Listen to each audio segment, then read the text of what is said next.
Hello, and welcome to the Atilla bubble. It's me from the future.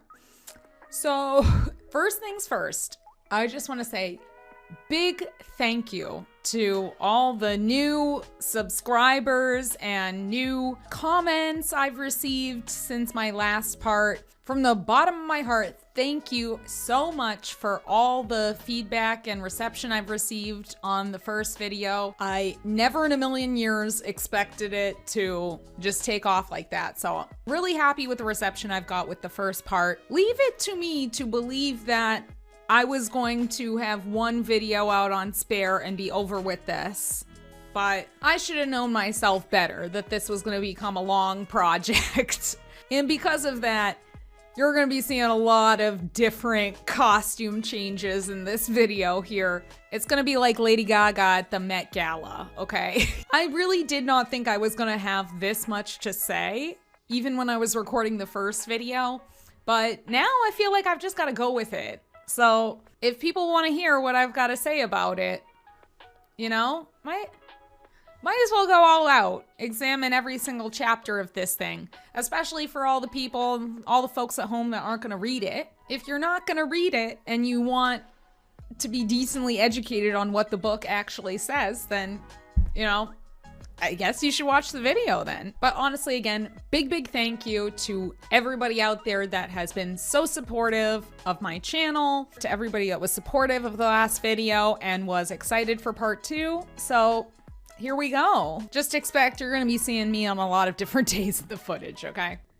Well, look at that. Look at the quality we're dealing with here. Maybe I should have researched how to make it look good before I started putting things on the internet. All right, let's go. Let's get ready. Look what I got. I had this on pre-order before the book even came out, and it got stuck in New Jersey for like a week. So I ended up reading the entire book in ebook format, but I finally do have my own copy just in time for us to talk about part 2 of Spare. Like I said before, it's all over the media, not necessarily accurately, but it is everywhere. And so today I'm going to continue giving my review of the book, trying to give my perspective on why I think this book is really well written, why I think that it examines the themes that it wants to examine with the right amount of depth, the right amount of introspection. Overall, a really good read. Again, I don't need to repeat myself. You can go see my overall thoughts in my first part review, but getting that out of the way, let's talk about part 2 more specifically. So part 2 is where the book turns into like full military memoir, at least for the first half. I was curious, I was interested, but I'm gonna be totally honest. These type of memoirs are not really my cup of tea, okay? I think he did a decent job of sort of balancing out sort of the army jargon and the pilot training and all that kind of stuff with more parts that were more geared towards non-military members and reflections on other aspects of his life. Again, I'm just trying to be totally honest here. Sometimes a lot of that mission terminology and that army jargon and all that, and the names for all the communications devices and whatever. Let's just say I might have gotten lost in the sauce a little bit. I just don't know very much, okay? I don't know a lot about military technology or fighting in combat or anything like that. Thankfully, I don't have to ramble on about it too much because it's not my profession. Like what happened in the first part review. I got sidetracked talking about educational philosophy and shit. But I'm just trying to say that up front because maybe there's stuff in here that I'm missing, or maybe things that other people understand better what's going on in these combat situations and stuff like that, that I just can't understand as a layperson. I'm just being upfront right now that maybe I'm not totally understanding this part of the book. I took a class in high school called World Crises, which might as well have been called Why Has America Effed Up the Middle East? And it had a lot of dudes in that class that were like very into, you know, military equipment and stuff and battles, and it's just not my thing, okay? But, you know, I'm trying to get a little bit of something out of this section, you know, in between all stuff about Apaches and FACs and all this other stuff. But like, I came on here to talk about Harry and Meghan stuff, like not the failings of late 2000s like geopolitics, okay? So I might be a little bit rusty. I didn't think I'd have to like break out my hot takes on the War on Terror. This part of the book, part 2, is probably the most diverse in terms of the types of stories it talks about, the themes that it talks about. Part 1 is very much about childhood, that childhood trauma. Part 3 is very much the Harry and Meghan story. It's the Meghan story. That's where you get into the drama about leaving and Megxit and that part. Part 2 is a lot more varied because there's a lot of different ways in which Prince Harry grows into being a young adult. Like I said, it does dive way deep into military memoir, but there is more in there too. So again, I would still recommend, even if you're not super interested in the military stuff, but if you are, then I mean, that's a bonus for you because this book has quite a lot of it. If you're really into learning about, you know, weapons and military bases and how to train and all that stuff, like, knock yourself out. There's a lot in here. So I'll also say this book is excellent at framing the story around the theme of death in a very deep and honest way. Any book that wants to use the theme of death, I feel like it's very easy for books, even if they're memoirs, to fall into a sort of shallow use of the theme of death that basically just comes to the conclusion of, yeah, death is very sad. I experienced the pain of death, but from that pain, I learned to grow and I embrace life. And that's not to invalidate anybody's experience if they put that kind of analysis of death in their memoir. That is a part of death, and most certainly it's in this memoir too. But there is a lot more complexity to death. And unfortunately, death has surrounded Harry throughout his entire life, literally basically from childhood, even counting like hunting. And he talks about as a child growing up playing with like little tin soldiers and reenacting battles and things like that. And so that experience of many different types of death in his life, including sudden tragic death, death from old age, death from combat, etc., as well as his own close calls with death and being trained in the art of not getting yourself killed. I think that's what makes for really excellent musings on the theme of death in this book. And in part 2, that really shines, because this is where the book really does a good job of being a mashup of like discussions around the traumatic death of loved ones with like Un long dimanche de fiançailles mixed with a Frontline documentary about the War on Terror. And so with all those different perspectives on death all kind of rolled into one, we get a lot of unique views on how our culture treats death, including what I would say is a pretty heartfelt and a much needed critique of the military and its propaganda techniques, which again makes it baffling to me that the British mainstream media is platforming the Taliban to try to discredit Harry's thoughts on the war in critiques about the military, like it's sort of cult-like behavior surrounding death, like a death cult, you might say. And they would rather do that than actually engage with the discussion that the book is trying to have. A serious conversation with the population of British people who voted to send troops to Iraq and Afghanistan in the first place. Maybe instead of being mad at Harry saying like that he did the job of killing people when that's literally what the military is, that's what the job is, why not dissect why we send people to war and recognize the consequences of war a little better? But oh god, we haven't even gotten to that yet, so put that one on the back burner for now, okay? Let's go. We're in full spoiler territory right now, okay? In-depth analysis, incoming, specific parts are going to be mentioned. Spoilers, your final warning, okay?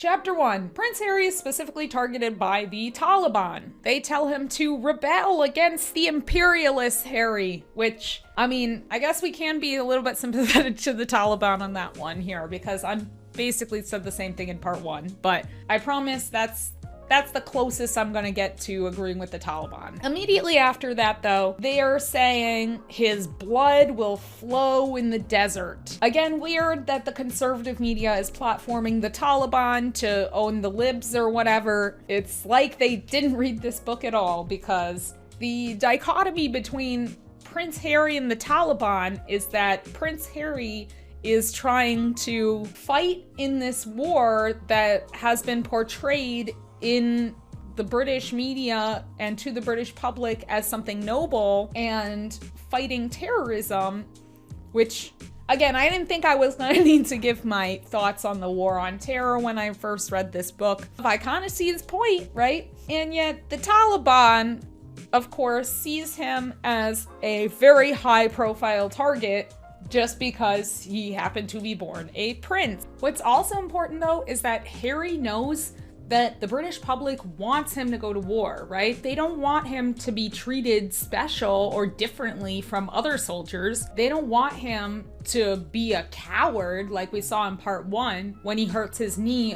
They accuse him of trying to get out of his military service. So it's a little twisted that in the present day, the public seems upset that Harry went to war and killed people. I don't know what they wanted him to be doing over there in the war on terror. Like, if he wasn't out there killing people, which is what the military is supposed to do, then he would have been treated special and not done any of the nitty-gritty war activities that would have gotten his hands bloody. But when he does gritty war things, people don't like that he did that. So much so that they try to sympathize with the Taliban, the group for whom the British public sent soldiers off to war to fight. Was the war on terror really worth it if in the end it boiled down to boo-hoo, Harry was disrespectful to the Taliban? I don't know. Like, I feel like, did we fuck up the war so badly that people really have more sympathy for the Taliban than they do for the veterans of the war of Iraq and Afghanistan? Like, I can understand why the British and American populations are so against these wars, but at the end of the day, people went over there and fought in them, and they are your countrymen and countrywomen. So I don't know, maybe the PR campaign for the war on terror is just so bad that, like, we got the British public twisted in knots here. Like, in these first chapters, the logistics of being a prince and therefore a high-profile target, but also a young man who has been taught repeatedly throughout his whole life through patriotic propaganda that being in the military is noble. It's a great honor, and one whom a great deal of the British public wants to see do something useful, because he's basically been treated like a giant sack of shit. But on top of trying to plan ways for him to participate in the military, but also not get blown up by insurgents, the paparazzi and the media are disgusting stalkers who do their damnedest not only to antagonize Harry so they can get him doing the classic 2000s fight the paparazzi photo, but also figure out every minute detail of Harry's life for a quick buck, even when that information, being public, literally hinders war efforts. Harry is not shy about hating the media. He does compare them to terrorists, which maybe some people might see as a step too far, but also he's not wrong, though. He says, they were more emboldened, more radicalized, just as young men in Iraq had been radicalized. Their mullahs were editors, the same ones who'd vowed to do better after Mummy died. The editors promised publicly to never again send photographers chasing after people, and now, 10 years later, they were back to their old ways. They justified it by no longer sending their own photographers directly. Instead, they contracted with pap agencies who sent the photographers, a distinction without a shred of difference. The editors were still inciting and handsomely rewarding thugs and losers to stalk the royal family or anyone else unlucky enough to be deemed famous or newsworthy. So yeah, that's a lot to say. But again, he's right. Like, these news organizations have the power to radicalize these paparazzi and these people that for their job stalk and harass celebrities in order to get these reactions from them or to discover private information about them. They're emboldened to do that because of these news organizations. And it seemed like for a while, they were maybe willing to try to pretend that they had learned a lesson from Diana's death. But Harry soon realizes that they haven't really learned anything from the experience, and in fact are emboldened and incited to do more and more crazy things in a way that harasses other innocent people. He also notes that they even dressed like terrorists because they often tried to cover their faces or hide behind scarves and stuff. Why are you covering yourself, but Harry can't cover himself? Harry notes that it got so bad at a certain point that he would have to hide in the boot, or the trunk if you're American, in his bodyguard's car just to escape from Paps on a night out or just being anywhere in public. Chapter 3. We start at the 10th anniversary of Diana's death. What's interesting to me is the publicity angle of this. The royal family at the time seemed to really be trying to focus on the boys, at least in their PR campaign, as like trying to make them appear like quite hip and sort of appeal to a teen crowd. Yes! Oh, yes! I absolutely accept. Prince William. He's not eligible because he's in line for his own crown. Oh. If he's not eligible, why is he included in these pictures? I just love to look at him.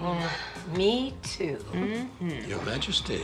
Next. I think we're getting to a period of time in which Prince Harry is considered like a heartthrob. He's sort of like a teen idol for girls. And I think they really tried to lean into that teen audience, which is interesting, just based on how this anniversary concert is described and the acts that they had. Like, he says that they had P. Diddy and Elton John. And the footage from this concert, because of course, you know, I had to look it up, really seems to be going for like a cool sort of Live Aid experience. Hello, Wembley! Desperately trying to think of something funny to say. Well, we'll leave that to the funny people and Ricky Gervais. We have the greatest pleasure in introducing one of our mother's favorite bands. It's Duran Duran. The music between us.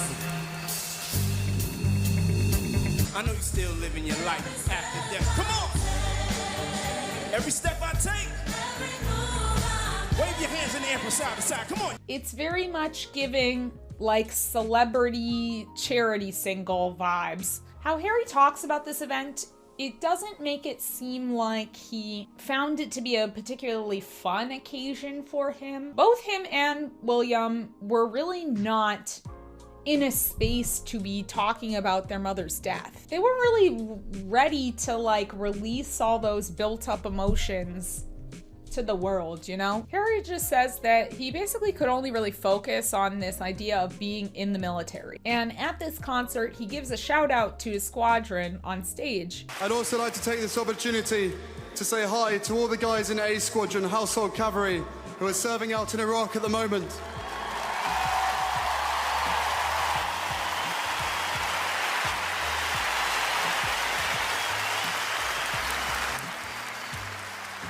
I wish I was there with you.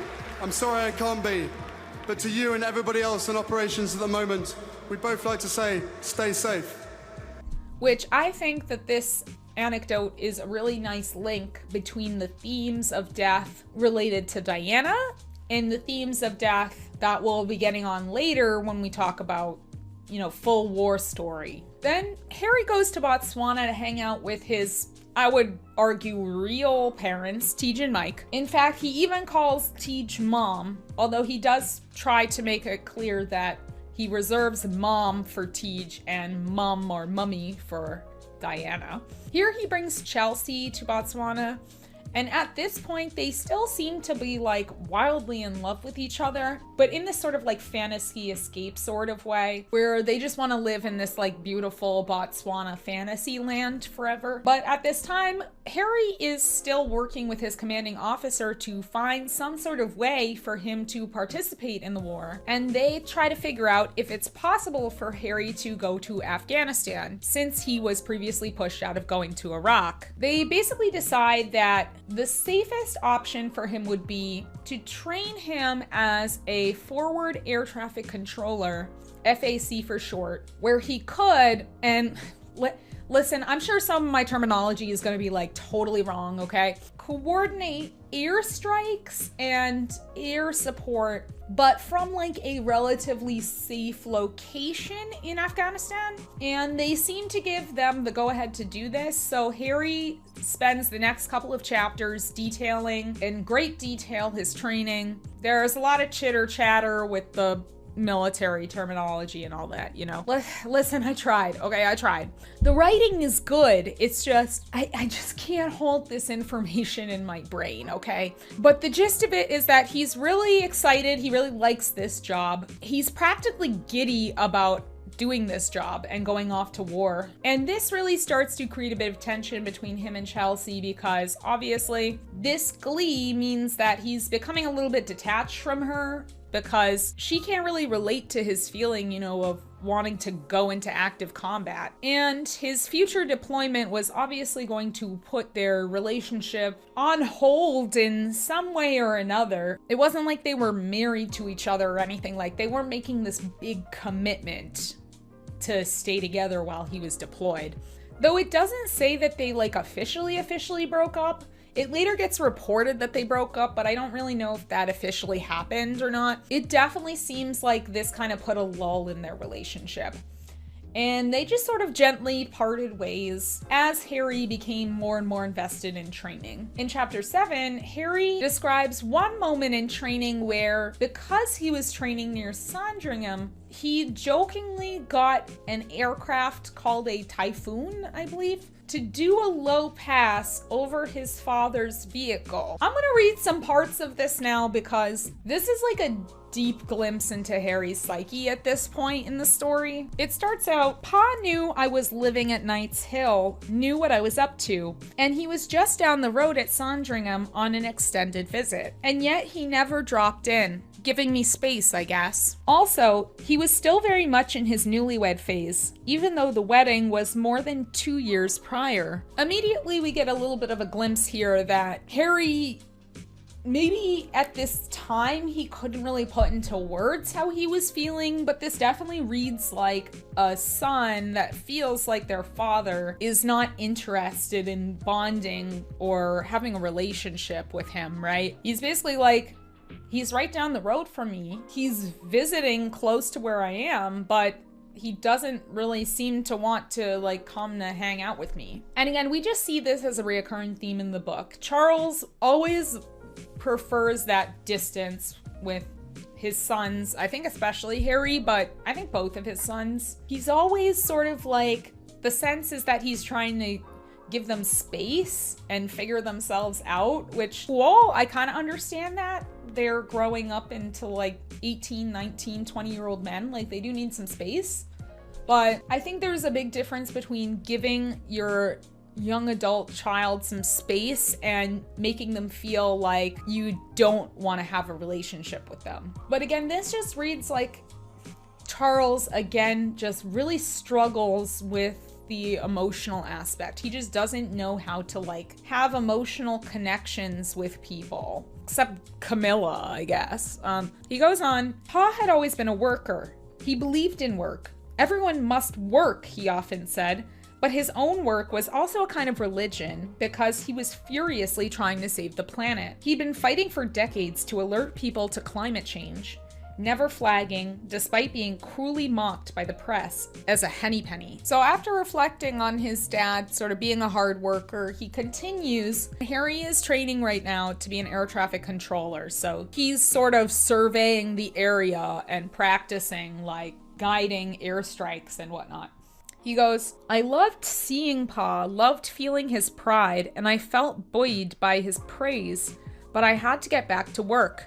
I was mid-control, couldn't tell the typhoon to please hold on a moment. Yes, yes, darling boy, back to work. So again, we get that connection to him saying that his father is all serious, it's all work. Work being sort of code for like a suppression of emotion or suppression of your desires. And he's making that connection to like wanting his father to be proud of him. He wants to like feel this like pride from his father because he's talking about how his father loves like flying and loves pilots. But then in this moment, he doesn't seem to be getting that sort of pride or affection from his father. And so he like snaps back into work instead of dealing with his like emotions surrounding that. He drove off. As he went down the track, I told the typhoon, new target, gray Audi. Headed southeast from my position down track towards a big silver barn oriented east-west. The typhoon tracked Pa, did a low pass straight over him, almost shattering the windows of his Audi, but ultimately spared him on my orders. It went on to blow a silver barn to smithereens. Holy rage, Batman! Again, I'm glad we see this sign that Harry right now is able to control himself, but again, that this is a sign of some building resentment in it. It's clear that Harry wants to receive praise and love from his father, but that he's resigned to believe that his father doesn't really care that much to pay attention to him. Harry is making reference to the fact that Charles seems to still be off in his own little world, being focused more on Camilla and climate change, to pay Harry a visit or bond with him. So Harry jokingly tries to blow him up. I mean, not really, but yeah. And it's definitely a sign of the rage that's inside of him and the despair that we're gonna see throughout the book coming down the pipeline. And it shows Harry's increasing resentment at his father as he realizes that he's not playing an active role in his life, especially when Harry lost a parent who very much did play a big active role in his life and then was swiftly removed from his life. Not even just her death, but was also sort of removed by the family. So yeah, there's a lot going on there, which ties nicely into chapter 8.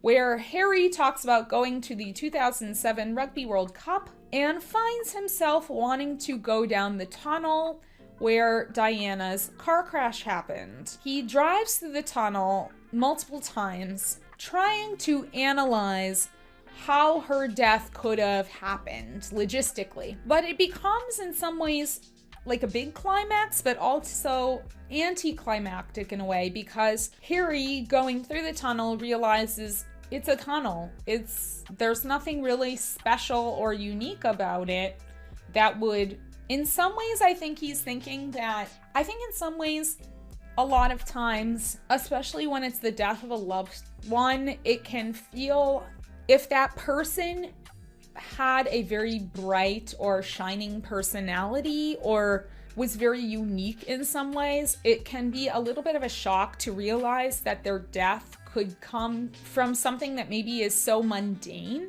I mean, there's a non-mundane aspect to her death, which we'll get into later, but that this tunnel is not anything special. It's not unique in some way.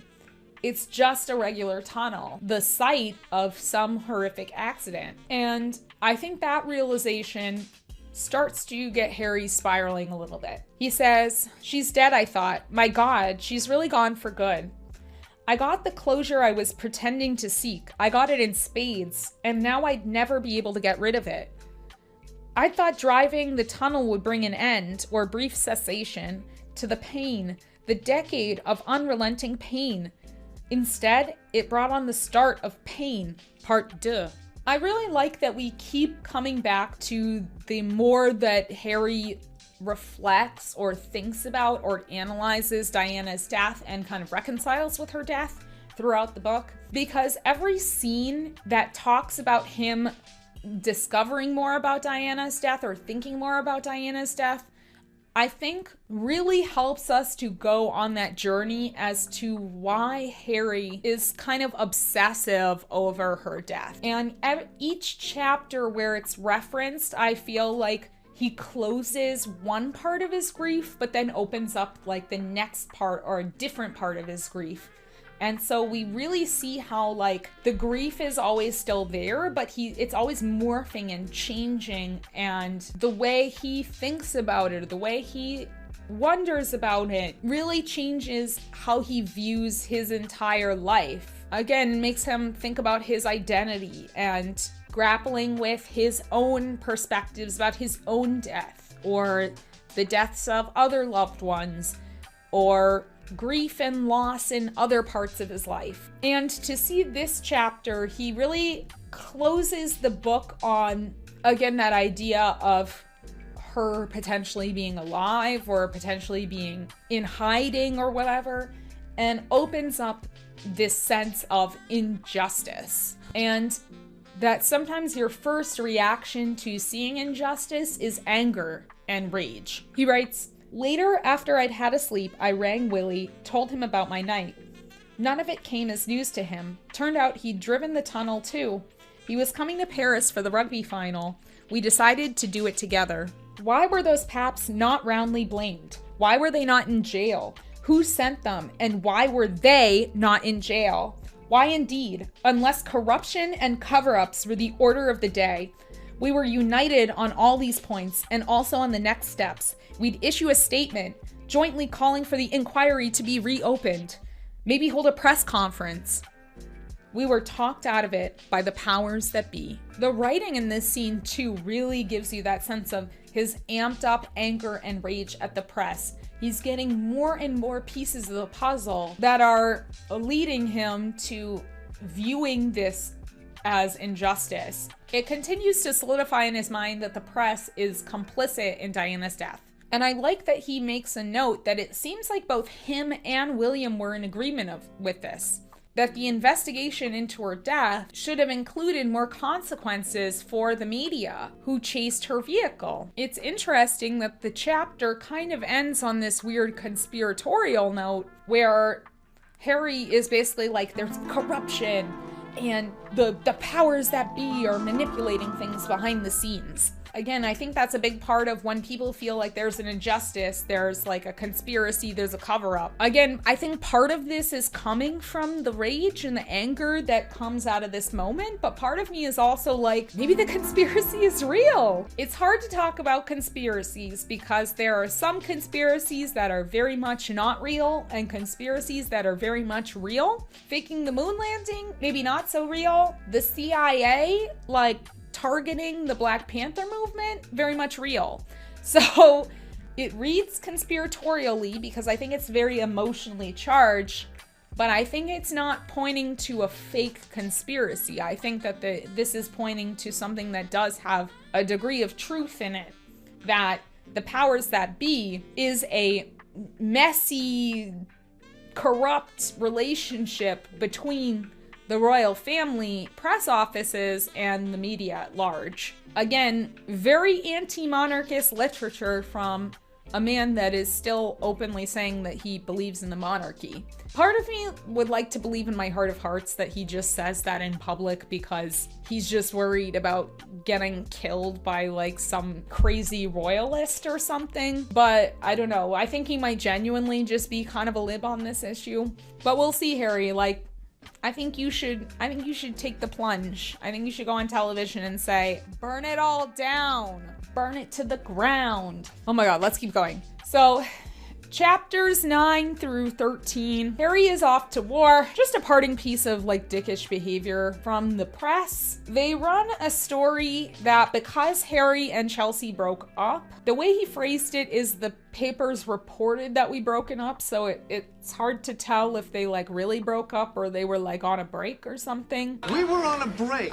Whatever. They claim because Harry and Chelsea broke up, Harry went on this like massive bender, like massive pub crawl or something. And just again tried to paint this narrative that like Harry was this like wild, alcoholic, drug addicted party boy, and that this was shameful on the royal family and the military and whatnot because he was publicly intoxicated. Meanwhile, Harry has to plan for what will happen to him if he dies in an active war zone. Talk about a mindfuck, right? You're so disparaged by the media that you wonder if when you die, or if you die in combat, will anyone actually know who you really are? Or if they're just going to remember you as a brainless party boy. He literally has to plan out where his body is going to be buried, his will. And he's in the mental headspace of, if I die in Afghanistan, I thought, at least I'll never have to see another fake headline, read another shameful lie about myself. Obviously, this links nicely with the themes about death, that death can sometimes freeze your memory, or that your memory can be twisted or changed by public perception, and death is no stop to that, or death doesn't change that. Or at least that you have no control over that even in death, how people will perceive you and remember you and your legacy. It's wild to think that Harry was going into this war to fight for citizens of his nation, all the while he believes many of them almost take glee in hating him and negatively portraying him. I mean, that would definitely mess with my self-worth, like, I'll tell you that much. It continues on the rest of these chapters, like Harry is just really learning the ropes. Harry's in a completely new environment, both being in the military, but also literally in a new environment, the desert, with completely new people. Their need for me, their dependency created instant bonds. Strange emotions flowed, weird intimacies took shape. For whom living under these circumstances creates almost an instantaneous bond with these people, because as soldiers, they're constantly working together to avoid being killed and to survive together, doing dangerous missions. He also begins to feel normal, as this is the first time in his life where he doesn't have a title, he doesn't have bodyguards, he doesn't have someone watching him or analyzing him or trying to protect him, or at least not trying to protect him in particular. He gets to be a regular person with a regular code name like anybody else, and he really appreciates that ability to sort of blend in and be like, a regular person. Again, we're getting a lot into the war stories now, so like I'm kind of skipping a lot because the gist is that Harry feels normal, okay? I was also Widow 6'7". I'd had plenty of nicknames in my life, but this was the first nickname that felt more like an alias. I could really and truly hide behind it. For the first time, I was just a name, a random name, and a random number. No title, and no bodyguard. Is this what other people feel like every day? I savored the normality, wallowed in it, and also considered how far I'd journey to find it. Chapter 14, just in case you needed another reason to dislike the Taliban, Harry mentions that new fighters that are recruited by the Taliban often have to prove themselves to the higher-ups of the Taliban.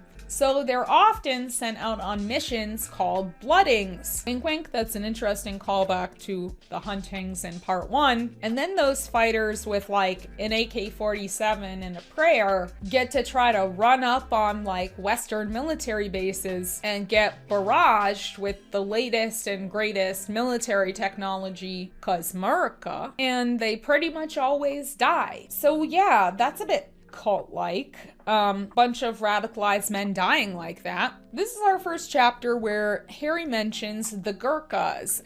I found Harry's mentions of the Gurkhas very interesting because I don't really know how British people like think of the Gurkhas and stuff, but obviously like this idea of these Nepalese Gurkhas that work with the British Army, they have like this sort of like mystical Asian, I feel like there's kind of a stereotype. I think this comes from like British historical like understanding of like their colonies and stuff.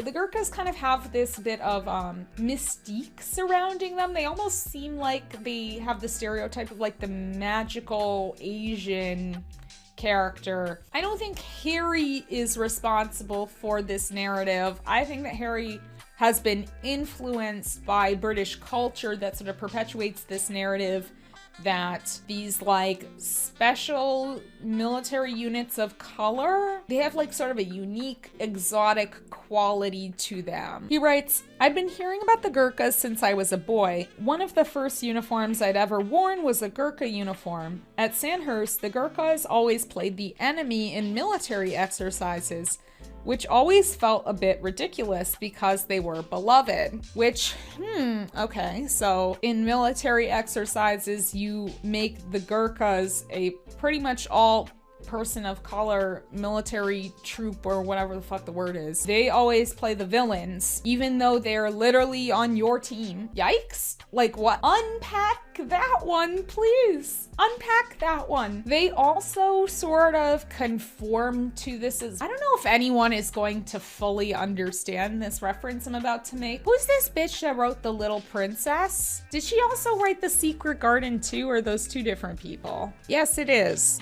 Yes, indeedy do it is. Okay, I'm just gonna throw out where my mind goes to with this description of the Gurkhas.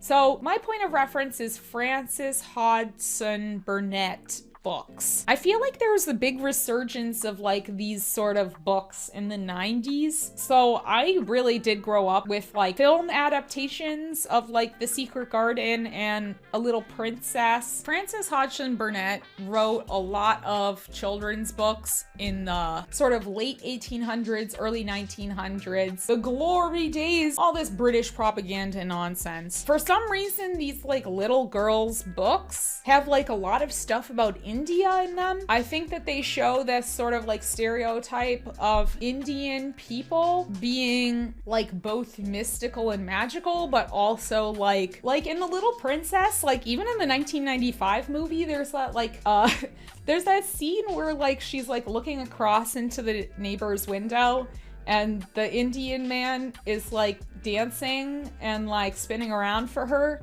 And it's basically like Indian dudes like only exist to like make little white girls happy. So that's weird. The little girl in both The Secret Garden and A Little Princess were both born in India to British expats. When I say expats, I should say like British military personnel. And this character Ramdas in A Little Princess is like an assistant character. And so there's sort of this like token like assistant person of color in these stories where it's like they're considered like really mystical and magical and helpful, but only in the service to like white people and white characters. They are interesting, but they shouldn't take over or become more important than the white protagonists. Otherwise, they're sort of like dangerous and potentially hostile. So it kind of like perpetuates this idea of like people of color are like naturally servile. The Secret Garden starts off with the main character being born in India, and basically her being born in India is like the reasoning given for why the main female character is like a horrible, shitty little girl is because she basically was born in India, and being born in India makes you a shitty person. Well, to be more clear, they're trying to say that she was like spoiled by having all these like servants in India, but like they do like sort of say that like the climate is also like part of it and stuff, and like there's some like real like weird race, like scientific racism sort of things trying to be played out there. But anyway, so I said I wasn't gonna get sidetracked. Didn't I say that? But yeah, so this is probably like the closest in the book where I feel like Harry maybe has not like checked in with this sort of stereotype, because later, right after that part I just read, he talks about how the Gurkhas had a solemn reverence for royalty. A king, to their mind, was divine. Their own king was believed to be the reincarnated Hindu god Vishnu. A prince, therefore, wasn't far off. I'd felt this growing up, but now felt it again. As I walked through Delhi, the Gurkhas all bowed. They called me Saab. Yes, Saab. No, Saab. I pleaded, don't. I'm just Lieutenant Walz. I'm just Widow 6'7". They laughed. No chance, Saab. And like, he definitely like goes on to like show that like he does recognize these like Gurkhas are like real people, and like they share moments with him. They share, you know, their food with him, their culture. He talks about like a Gurkha killing a goat by beheading it with a kukris. I don't know. I just feel like this part, again, I'm not saying that this didn't happen or it's not true. I just find it odd that it's kind of like in this book, like unchallenged. I don't know. It's starting to read a little bit like the scene in A Little Princess, you know? Like, it's a little bit, oh, but they like want to serve me, and they see me as close to God, and they're like mystical and magical, and they like behead goats, and like, I don't know, I feel like it's a little bit British, it's a little colonial, but again, I think that it's not his fault that he seems to be like playing through these like sort of British myths, because like his whole family is stuck in the past, and so his only understanding of the Gurkhas and like Asian people in general, Southeast Asian people in general, seems to be through this like British colonial perspective. But I don't feel like the book really ever like reckons with this like initial impression of the Gurkhas. So we're continuing on 15, 16, 17, 18, 19. We're really getting a lot of military stuff.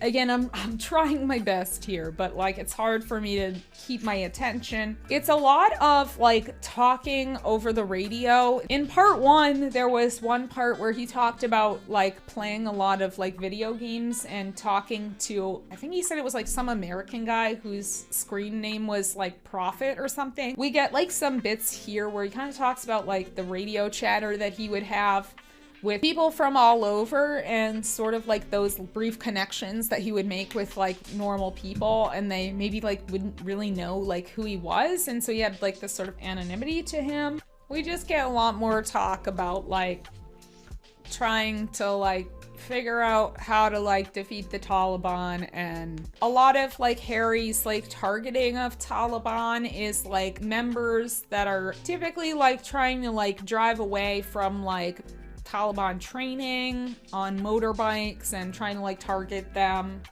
and airstrike them or drone strike them or whatever. There's like one scene in chapter 19 where the Taliban like uses a little boy whose like legs have been blown up to try to lure soldiers into like a false sense of security, or like maybe the boy had been blown up by American IUDs. Like, I don't know. I'm really trying to plow through this, but like, so again, like I said, just some of these like in-depth discussions of like military techniques or whatever, I'm just struggling to focus. But in chapter 20, Harry is listening to radio chatter, and he starts to hear people on the radio discussing someone called Red Fox. And as he's sort of listening to this chatter, he realizes that Red Fox is him. They're saying that Red Fox is in trouble, that his cover has been blown, and that he would need to be extracted right away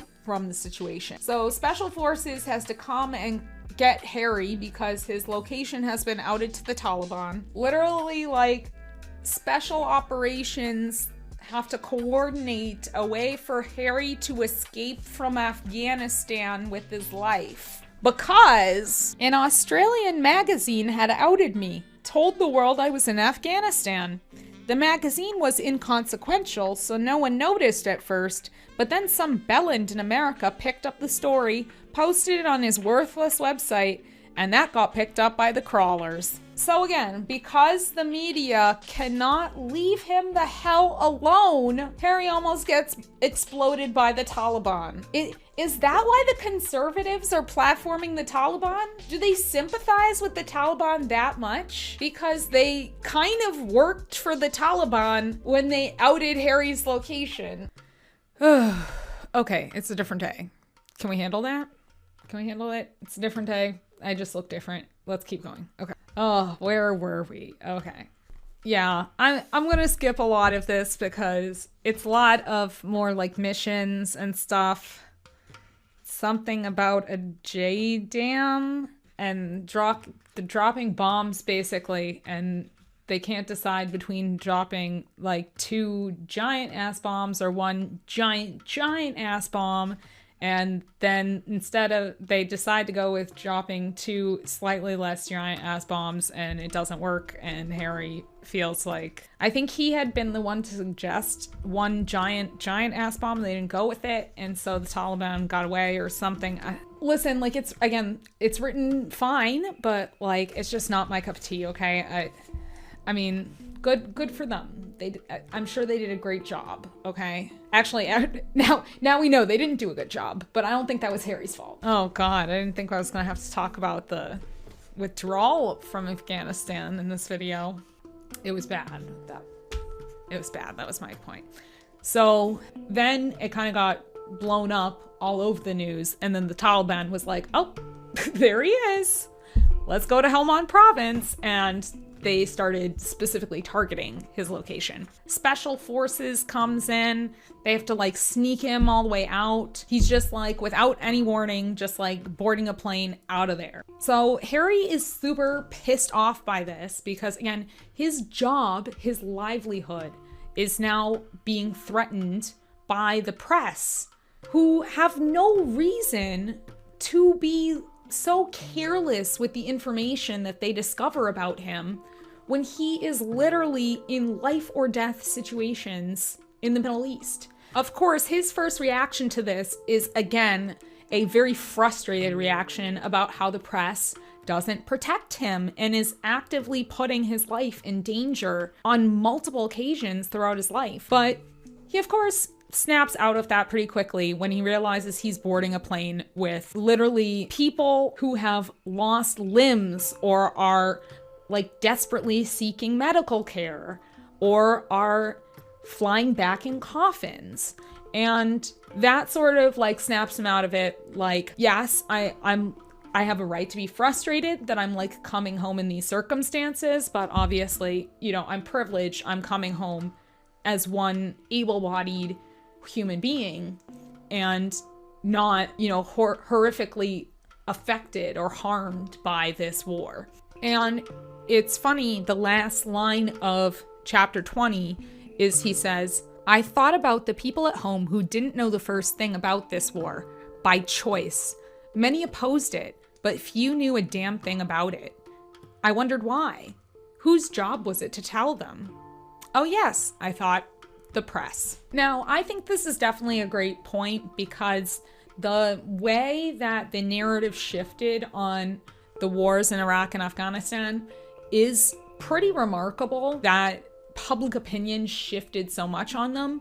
Obviously, that really demonstrates how justifiably angry the American and British public were with how much deception played a role in starting those wars, right? And what we know about, you know, WMDs and blah, blah, blah. But I do think that he has a point that public perception was not the only thing that really changed people's opinions about the war. I think the press definitely played a role in how much the pendulum swung. That I think that he makes a good point here, that the public opinion swung so far away from Iraq and Afghanistan that I think people had these very unreasonable expectations for what withdrawal from these wars should look like. And it made people kind of impatient for a smooth transition out of these conflicts. And I understand that with how long we had been there, it was never going to be a sort of smooth transition out. And not only that, obviously the idea of what it was going to look like coming out of these wars was shaped by how they were originally presented by the Bush administration, right? That they were presented like there was going to be this final big hurrah, mission accomplished to the end of these conflicts. And I think the Western world learned pretty quickly that conflicts like these, where you go in for this sort of nation building or this win hearts and minds and create democracy like that, there's no way to really address those things through war and conflict. And Harry, I think, kind of realizes this through the book, but I think here it almost sounds like he's not saying that the criticism of the war was justified and that people were kind of talking out of their ass for disliking it, which I think is not totally true, but I do think he has a point that there were people that were very anti the war that didn't really understand the nuances or the intricacies of being in Iraq and Afghanistan. And so, like, a lot of times I remember, like, you know, during the 20 years where this was going on, a big question for, like, political candidates would be like, do you support the war in Iraq and Afghanistan? Like, looking back on it now and knowing what we know about these conflicts, it's like, what a gotcha question that would be, because the answer should be, right, that you want these wars to end. Nobody wants to be in a forever war, but you can't really necessarily say, well, I'm going to withdraw all troops and we're going to end the war during my next, you know, political term of like 4 years or whatever, because there was never a way for that to happen effectively in a short period of time, which is why the withdrawal in Afghanistan failed so miserably. And so I think he does have a point that the press made the question about ending the war lose its nuance, and people just started sort of irrationally hating the war and not really understanding the complexities of ending the conflict after it had begun. And then the blame for that war starts to shift to the people who can't end this massive clusterfuck, when the blame is squarely on the people that lied about the conflict in the first place, or lied about the intentions of the conflict in the first place, and set unrealistic goals and unrealistic expectations, and then everybody after them has to deal with those shitty consequences. I don't know. That was my hot take on the war in Afghanistan. I don't know where I got that from the text, but I think we'll see more of it in Harry's perspective as we continue reading on. Chapter 21, Harry is back in the UK now because he has been escorted out. He says that Willie and his dad come pick him up from the airport, and they're like hugging him and they get to like kiss each other and stuff. And he notes that, like, for most people, this was probably like looked like a totally normal interaction. He said, but for us, it was a flamboyant, unprecedented demonstration of physical affection. Can you imagine? This is the most affection you've ever gotten from your father and brother in your whole life. And it's because you went to war. The other part of it that seems a little eerie is that this seems like this huge demonstration of physical affection, and it's happening in front of the cameras, right? This is happening like on the runway. Once they get into the car, the conversation seems to be quite like stiff again. Like there isn't that sort of like wanting to bond with him, even though he's clearly just come back from a war zone. Like maybe you want to show him some sort of care or something, but they're really giving like 1-2 word responses. Since he's off, he gets back together with Chelsea again because, like I said, they seem to just can't get enough of each other. And of course, you know, anytime that Harry gets time off, he wants to go immediately to Botswana and go hang out with TJ and Mike, and hopefully Chelsea as well. He goes down to Cape Town, visits with Chelsea, then him and Chelsea go to Botswana and hang out with TJ and Mike. When they get to TJ and Mike's, again, we're always seeing, like, to me, TJ and Mike are like such obvious foils for Prince Charles in the book. Like, TJ and Mike are like almost just the epitome of the like perfect relationship in Harry's eyes, the perfect parents, the perfect I say perfect. He's not saying that they are perfect, but he's saying that like they are so honest and so real, and it's like it's what he aspires to. They're like inspirational. And when him and Chelsea walk through the door, we started at TJ and Mike's house big hugs and kisses at the door. They'd been worried sick about me. Then they fed me, and Mike kept handing me drinks, and I was in the place I loved most, under the sky I loved most, so happy that at one point I wondered if I might not have tears in my eyes. Like, that's the sort of like family welcome home that you would expect from someone that's been in a war, right? It's that like parental, they had been worried sick about me, they want to feed him, they want to talk to him and catch up and laugh together, and it shows this sort of like communal bond that he just doesn't get from Prince Charles. He doesn't get that sort of like moment of connection and celebration after he comes home. At least not one that doesn't feel like super fake and put on for the press. So he's still hanging out with Chelsea. They're young and wild and free, like Wiz Khalifa once said. And, you know, it's very much cutesy, teenage love, very romantic. But on the last night, he kind of gets into a serious talk with Tej. He says, everyone turned in early, but I sat up with Tej, told her a bit about the war. Just a bit. It was the first time I'd spoken of it since arriving home. Willie and Pa had asked, but they hadn't asked the way Tej asked. Nor had Chelsea. Did she tiptoe around the subject because she still disliked my going? Or because she knew it would be hard for me to talk about it? I wasn't sure, and I felt that she wasn't sure, that neither of us were sure about anything. Tej and I talked about that too. She likes me, I said, loves me, I guess, but she doesn't like the baggage that comes with me, doesn't like everything that comes with being royal, the press and so forth, and none of that is ever going away. So what hope is there? Tej asked point blank if I could see myself married to Chelsea. I tried to explain. I cherished Chelsea's carefree and authentic spirit. She never worried about what other people thought. She wore short skirts and high boots, danced with abandon, drank as much tequila as I did, and I cherished all those things about her. But I couldn't help worrying how Granny might feel about them. Or the British public. And the last thing I wanted was for Chelsea to change to accommodate them. I wanted so badly to be a husband, a father, but I just wasn't sure. It takes a certain kind of person to withstand the scrutiny, Tej, and I don't know if Chelsea can handle it. I don't know that I want to ask her to handle it. I basically read that whole chapter because that was fucking good, wasn't it? This scene really breaks my heart. Reasons I love this scene, okay? One, I love Tej in this scene. I love that Harry talks about Tej really being somebody that gives that space for somebody to open up to them, and people that have naturally have that quality where they make people feel comfortable.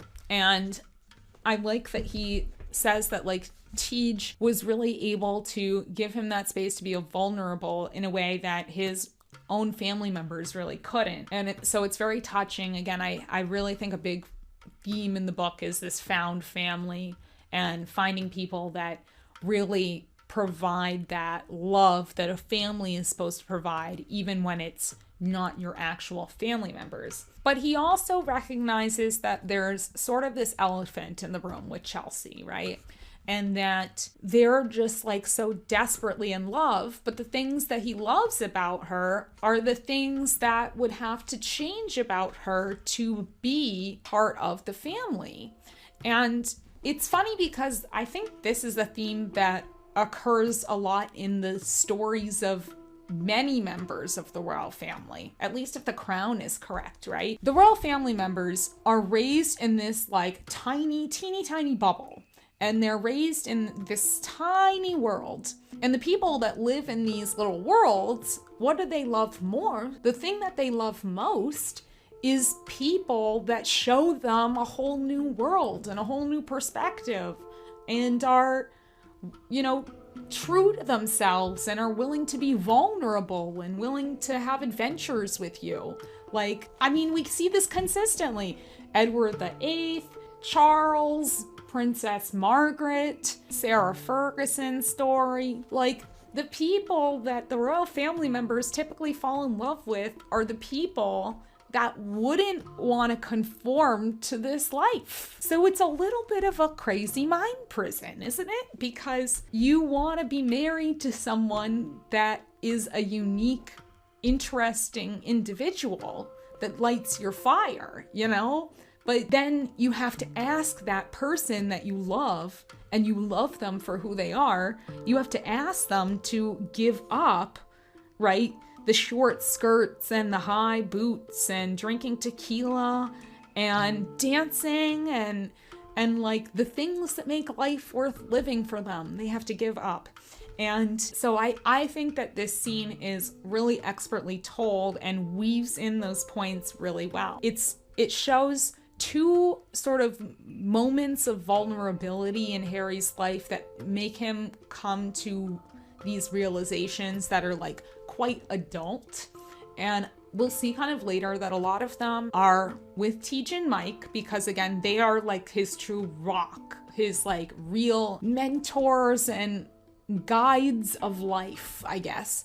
But yeah, these two realizations really shape where he's gonna go from here on out. Despite Harry realizing that Chelsea probably couldn't really handle living in this life, and they're really starting to get to the point where they're gonna break up.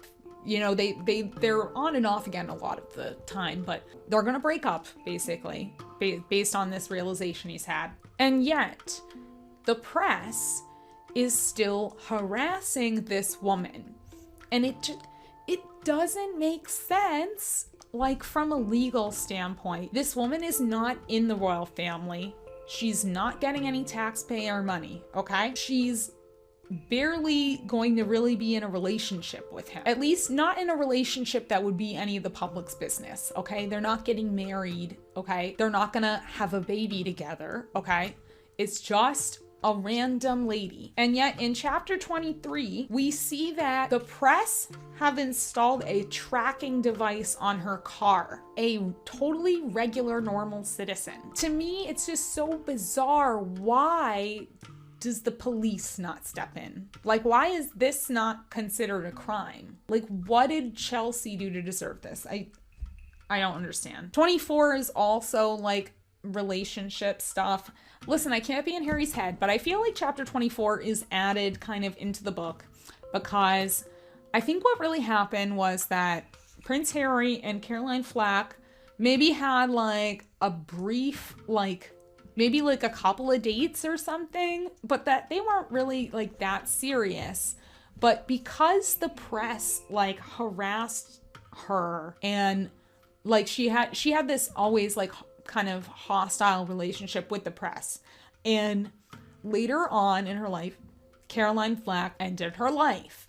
And so, and obviously part of that narrative of her ending her life was that she was constantly being the target of online harassment, media harassment, because the narrative was that Caroline committed suicide because of online harassment and media harassment, that I think Harry felt like he kind of needed to like address it in his memoir. But because it only really comes up in this one chapter, I get the sense that this is his way of subtly saying like, look, I didn't really know this lady, and like he feels sympathy for her. Like nobody wants somebody to like be harassed into suicide. But I think that the point of this was really to kind of say, look, like she wasn't like, we weren't like super close like that. He basically just said that like he saw her on and off, but that just photos taken of them together kind of like caused a frenzy. And I think that the media maybe blew it up into something that it wasn't. But I don't think that he can really like say that 100% because I don't think that he wants to be like rude and be like, I don't know this bitch, but like, you know, when she's dead. So I think he's just trying to be respectful of the dead, but also saying like, this was something that it wasn't, you know, like this was just kind of like media spin. Chapter 25, one of the lines that I highlighted was, the press, they ruin everything, don't they? And that's the theme.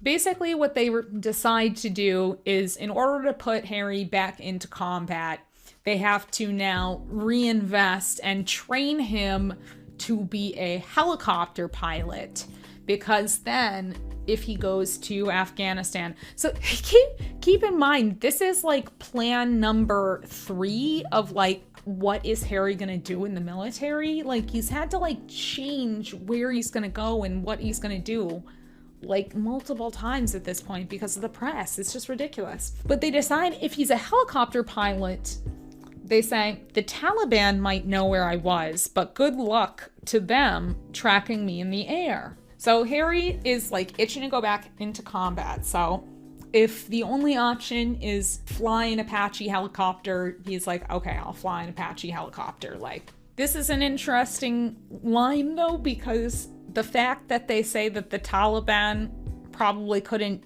put him in danger knowing this, and then seeing what happens next, it's like a little bit of foreshadowing, you know? It's like, who's worse than the Taliban? Who's the villain of the story? I don't know. I don't know. We'll see. Chapter 26 is a little bit of a sort of like interlude of like, I realized that my platform is really powerful. My mom, you know, was an emblem of like, you know, the power of having a platform. And I had this experience of like wearing these wristbands, and the charity that the wristbands came from like got a load of money, and I realized the power of my platform. I think it's a good take. I think it's a little bit meh. Like, I think that this was just kind of like to the haters. I did like there was a line about how his mother had a love for America, and I think it's, you know, it's another bit of foreshadowing, you know, because we get to see how Harry really likes America, because America like represents a lot of values that Harry now has as an adult that maybe he didn't have growing up. And so I thought that was like another like sort of little sneaky parallel that he's following in his mother's vision, his mother's footsteps, and connecting with her. Harry goes again, where else? He goes back to Botswana, of course. He goes, hangs out with Tej and Mike. He like has this great experience working with them on a nature documentary, and he like becomes kind of part of the crew. And he's like, he remarks, how bizarre, my whole life I've despised photographers because they specialize in stealing your freedom.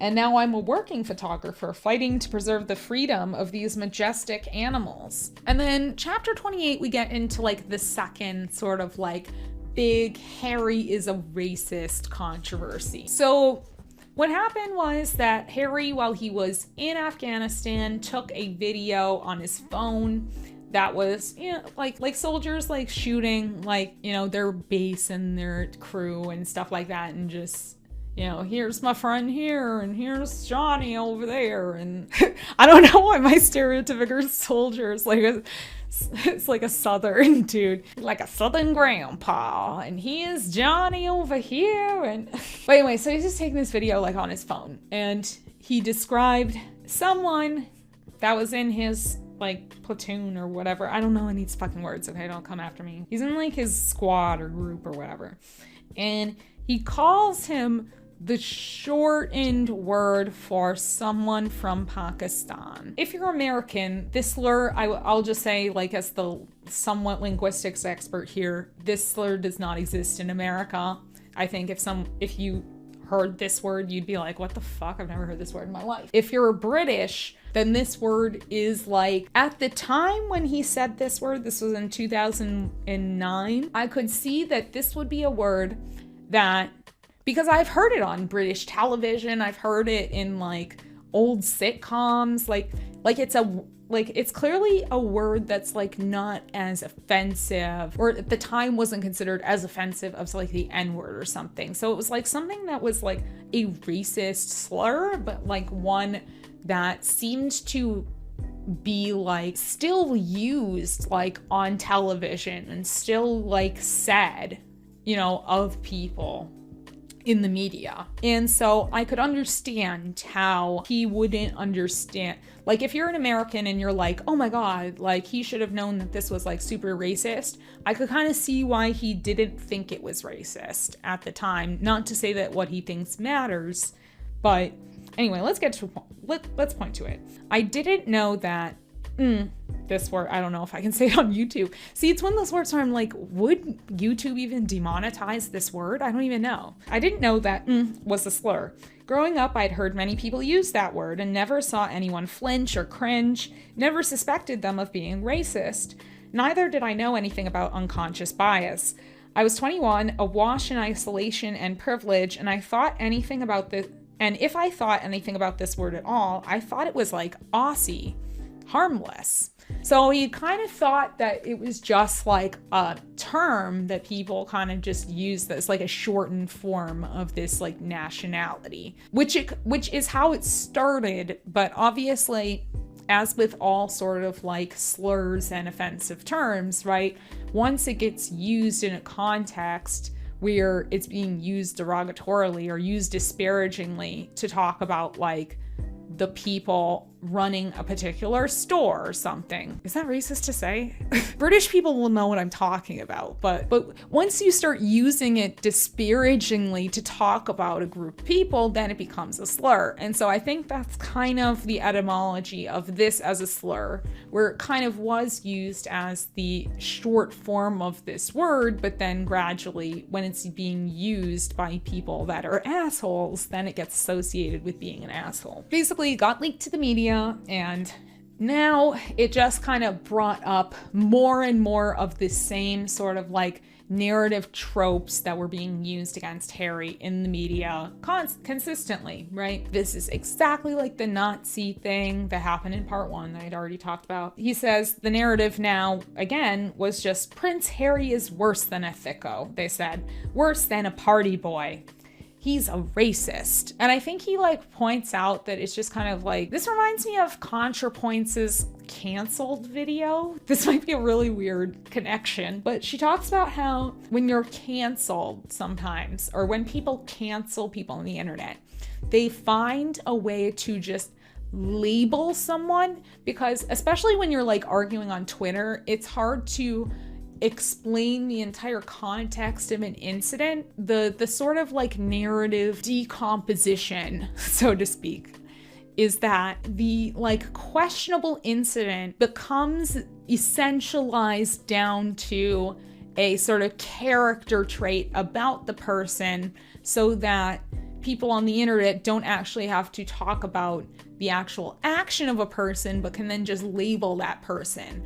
They are a homophobe, they are a transphobe, right? They are a racist. And it's not to say that those words are useless to say, but the point is that then you get stuck, hung up arguing about definitions of these words and stuff, instead of talking about the actions that were homophobic, or the thing that was said that was transphobic, right? And so it shifts the conversation away from an action to talking about someone's character. And so he kind of talks about how the narrative about him is becoming about like slapping these labels on him that just make him sound like a horrible person, right? He is a thicko. He is a party boy. He is a racist. This is where you start to get into the conservative talking point, right? Of the left calls anybody that disagrees with them a racist. And I don't think that's true.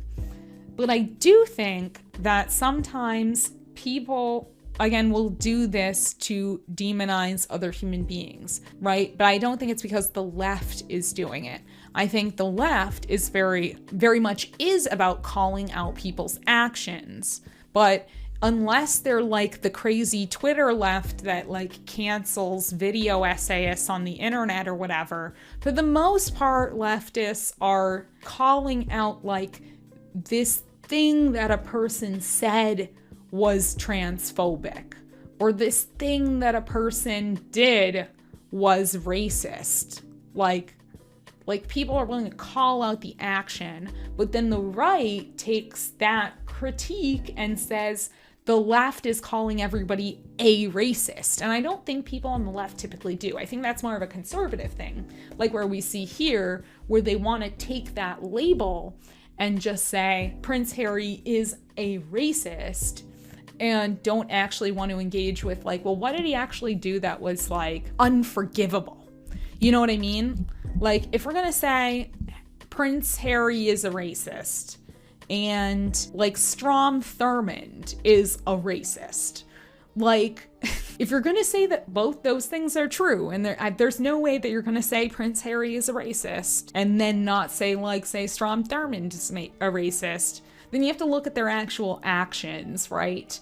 Like, if we look at all the racist things that Strom Thurmond did, like passing legislation and changing like how our political systems operate in the name of racism and saying racist statements, and you collect all that together, and then we look at what are the two actions that Harry took for him to be labeled a racist, and we look at like Strom Thurmond did all of those things and didn't really apologize for any of them or like try to change at all.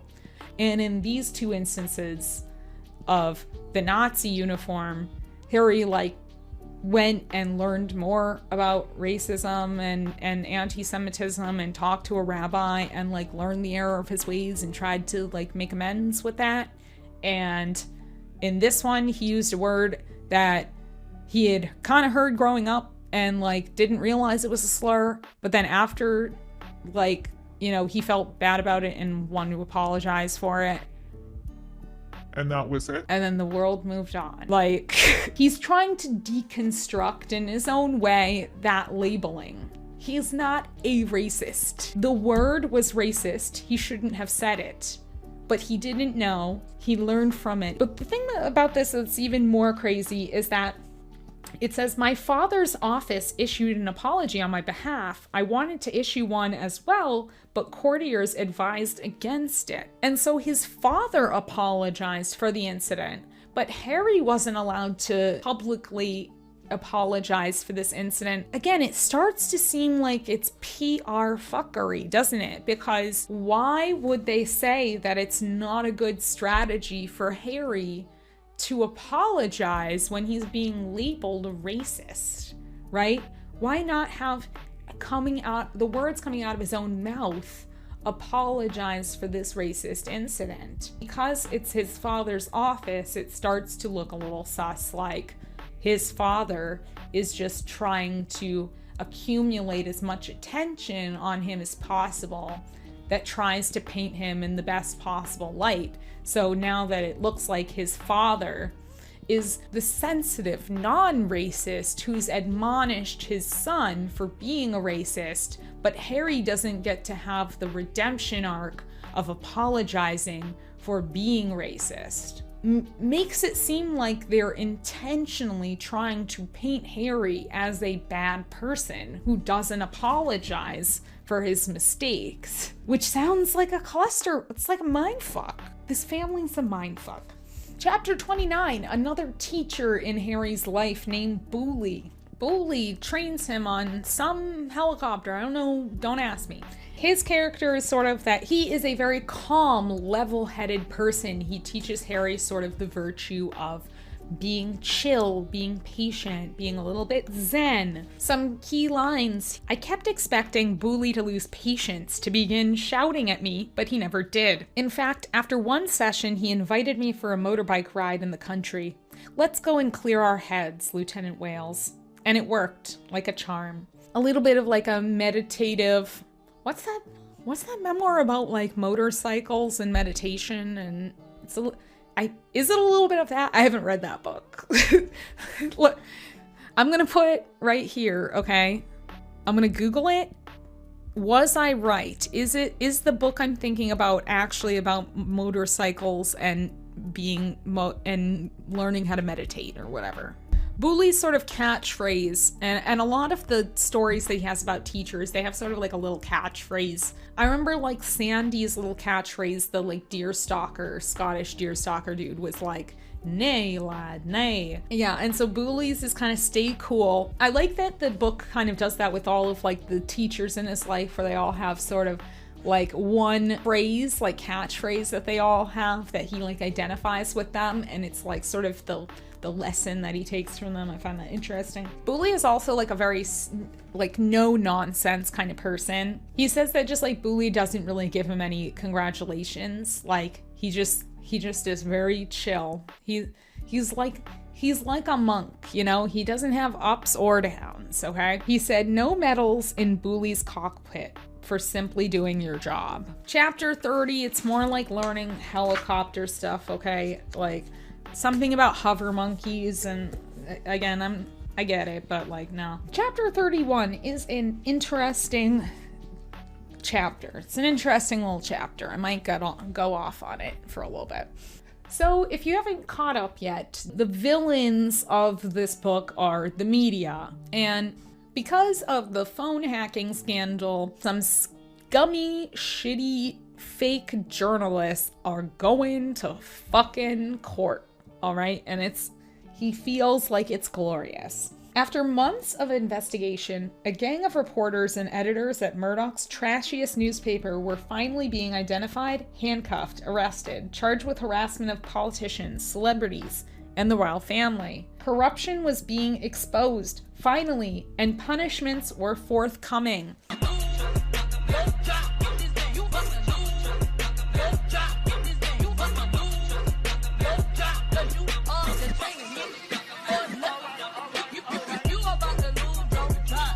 You get the sense that in the family, this was truly a moment of feeling like some justice was going to be served. And it's funny that this sort of just like floated away from the British public's consciousness, because it seems like they're just not up in arms, that they're literally being media manipulated to this day.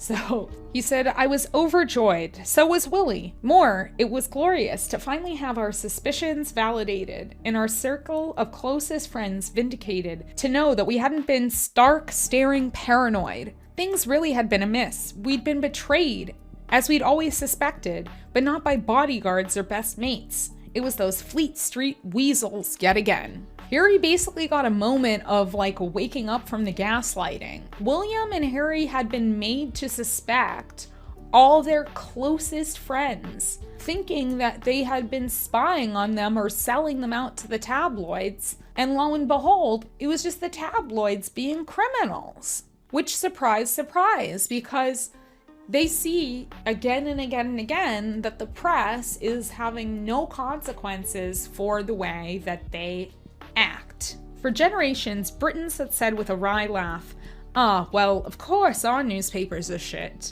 but what can you do? Now they weren't laughing, and there was general agreement. We need to do something. This is a call out from Harry, okay? If you're the British public, do something about your media. You've been there before. You know that they're shit, so do something about it. This chapter also ends with a very interesting discussion about an interview that Harry and William did together, where they were both in like some sort of airplane hangar, because William is also like preparing to be a pilot as well. Harry sort of implies that William had kind of always wanted to go to the military, and he'd kind of like been pushed to go to St. Andrews, which is another interesting point that could have been in my first video. Shout out to it here. I didn't know that, if that's the case. But while they're having this interview, and I watched the whole thing after he mentioned it in the book, while they're interviewing together, you can see here in the clip, right, that Harry is like very clearly like very animated and very talkative with the interviewer, because like this is bread and butter, is military stuff. He's been there, he knows all his shit. No, as I said, I love flying helicopters, or I'm loving flying helicopters at the moment. I just hope that I can be better than the best. You know, that's what I always strive to be, you know, spot on. But, you know, as I said, to get out to Afghanistan again would be fantastic, and my best chance is to be a helicopter, is to do it from a helicopter.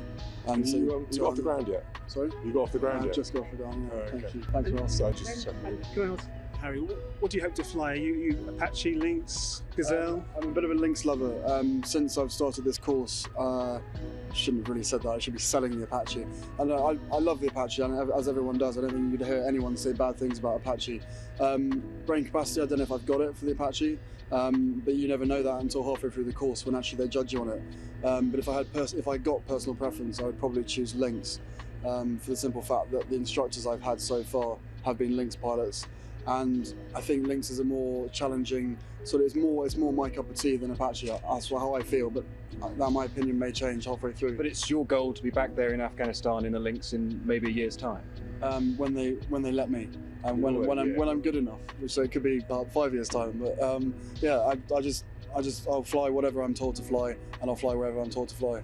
And then you can kind of see that William, because the spotlight is kind of getting hogged by Harry in this moment, starts to sort of like make jokes about Harry being like a slob and that William really has to like take care of it. He has to nag him to do the dishes and like this kind of stuff. This is quite a special moment for you, isn't it? I mean, this is possibly the last time you'll be living together. First and last time we'll be living together. It's been a fairly emotional experience. Yeah. How much inter-service rivalry is there between you two? None at all. No, not at all really. I mean, everyone knows the army's better than the I'm a cavalry boy anyway, so it's fine. There's good bands between army pilots and RAF pilots obviously as well. And the naval pilots just, in the background, they didn't do anything, so it's fine. And would you live together again? A nice experience being the same? Well, bearing in mind I cook him and feed him basically every day, I think he's done rather well. I told him the other week that he did all the washing up. He does do a bit of the washing up, then he leaves most of it in the sink and then it comes back in the morning and I have to wash it up. Oh, the lies. Unbelievable. Do you end up find yourself tidying up after him, or? Yeah, a fair bit of tidying. He snores a lot as well, keeps me out all night long. Not good for people showing a bed. No, I don't. I think that's very important we say that. And it's somebody's birthday on Sunday. Are you a bit nervous? Any presents you want your brother to get for you? Basically, he's probably only literally just realised that you said that now, and hasn't got me a present. But I wouldn't expect anything else anyway. I'll be lucky to get a card. It's not obvious that he's growing old, is it?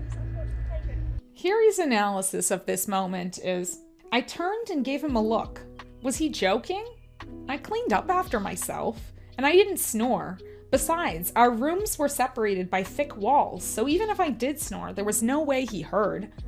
The reporters were having fits of giggles all about it, but I cut in, lies, lies. That must have felt like really hurtful to Harry, because it was just, William just like had to get in there and kind of like knock him down a peg. You can't be looking better than I do. The one thing that I love the most about this book is that this book makes reference to like some of the most interesting interviews to go watch now, knowing this kind of like behind the scenes stuff. There was the one in Lesotho from last video, and there's this one, which you can definitely see like that there is this sort of like rivalry there, and you can see that Harry like very much comes across like he knows his shit. He outranks William. But Harry, seriously, is it for you, is this fundamentally and crucially about getting back to the front line? It is. I've always had a love for helicopters. I've always wanted to be a pilot, mainly of helicopters more than fixed wing, even though I'm slightly under the impression that fixed wing is probably easier than helicopters, especially as these things aren't designed to fly. But I'm really enjoying it, and as everyone knows, it is my easiest way of getting back onto the front line.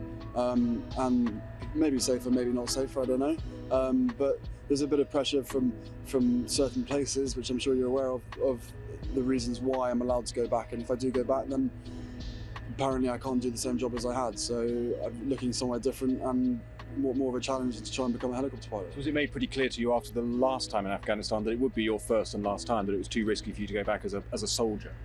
More the fact that I think the media had said that they would never keep their mouths shut if I went and did the same job, so I'd have to do something different if I wanted to go, yes. But you are hopeful, confident and passionate that you do get back by this means, that you get back to the front line? Massively so, unless they stop flying helicopters out in Afghanistan soon, which hopefully they won't do. But, as I said, I love flying helicopters, or I'm loving flying helicopters at the moment. He's in his element and he really shines because this is a passion of his. Like, he comes across as this very bright person when he's talking about it because he's passionate about it. And William, you can kind of see he's not as experienced. It maybe is not necessarily his passion, and maybe he doesn't fully know his passion. Like, he's just a young adult, so like he's like right out of college, like flying. And how important it is for you to do something like where you actually are getting an operational role? Because obviously there are certain constraints Well, yeah, these constraints we always talk about. You know, it's to me, I didn't join the forces to be, like I said a lot of times before, mollycoddled or treated any different. And as far as I'm concerned, in my eyes, if Harry can do it, then I can do it. I don't really separate us in that much difference. One pathetic sub-story later. The helicopter course is a very strenuous course, but he's managed to get through it, so I reckon I can. Yeah, I just said something nice. You can say something nice. Moments later. And I think as a future head of the armed forces, it's really important that I was at least get the opportunity to be credible and to do the job that I signed up for and to do the best I can. And that's all I ever wanted to do. And the search and rescue role is now, you know, slightly different. So obviously being able to go to Afghanistan, but it's still doing an important job. And I hope that it's a step in the right direction exactly for the future. And you see this as kind of something for you for the kind of short, medium, or long term? It's a sort of, probably at the moment, short, maybe medium term. You know, sort of 5 years, 4 years at the most, I should have thought. And then, you know, we'll wait and see what happens after that. You seem to be hinting that an operational role isn't an impossibility. In my mind, of course, you talk to everyone else and it's impossible, but I still remain hopeful that, you know, there's a chance. Okay, thank you. That's it. Thank you. The questions get more and more weird. You can just tell that he's like, for him, it's just going through the motions. And so I think that you can see that sort of jealousy in the interview where he doesn't really have much to contribute to the conversation, but he wants to be projecting himself as like powerful and as the cool older brother, when in fact his younger brother is really outshining him. And that's where you see him kind of like turn and start, you know, saying, oh, well, actually he snores and actually he's messy and blah, blah, blah. And it's just another way he wants to twist that media narrative. There can't be a narrative out there that Harry shines in this particular way.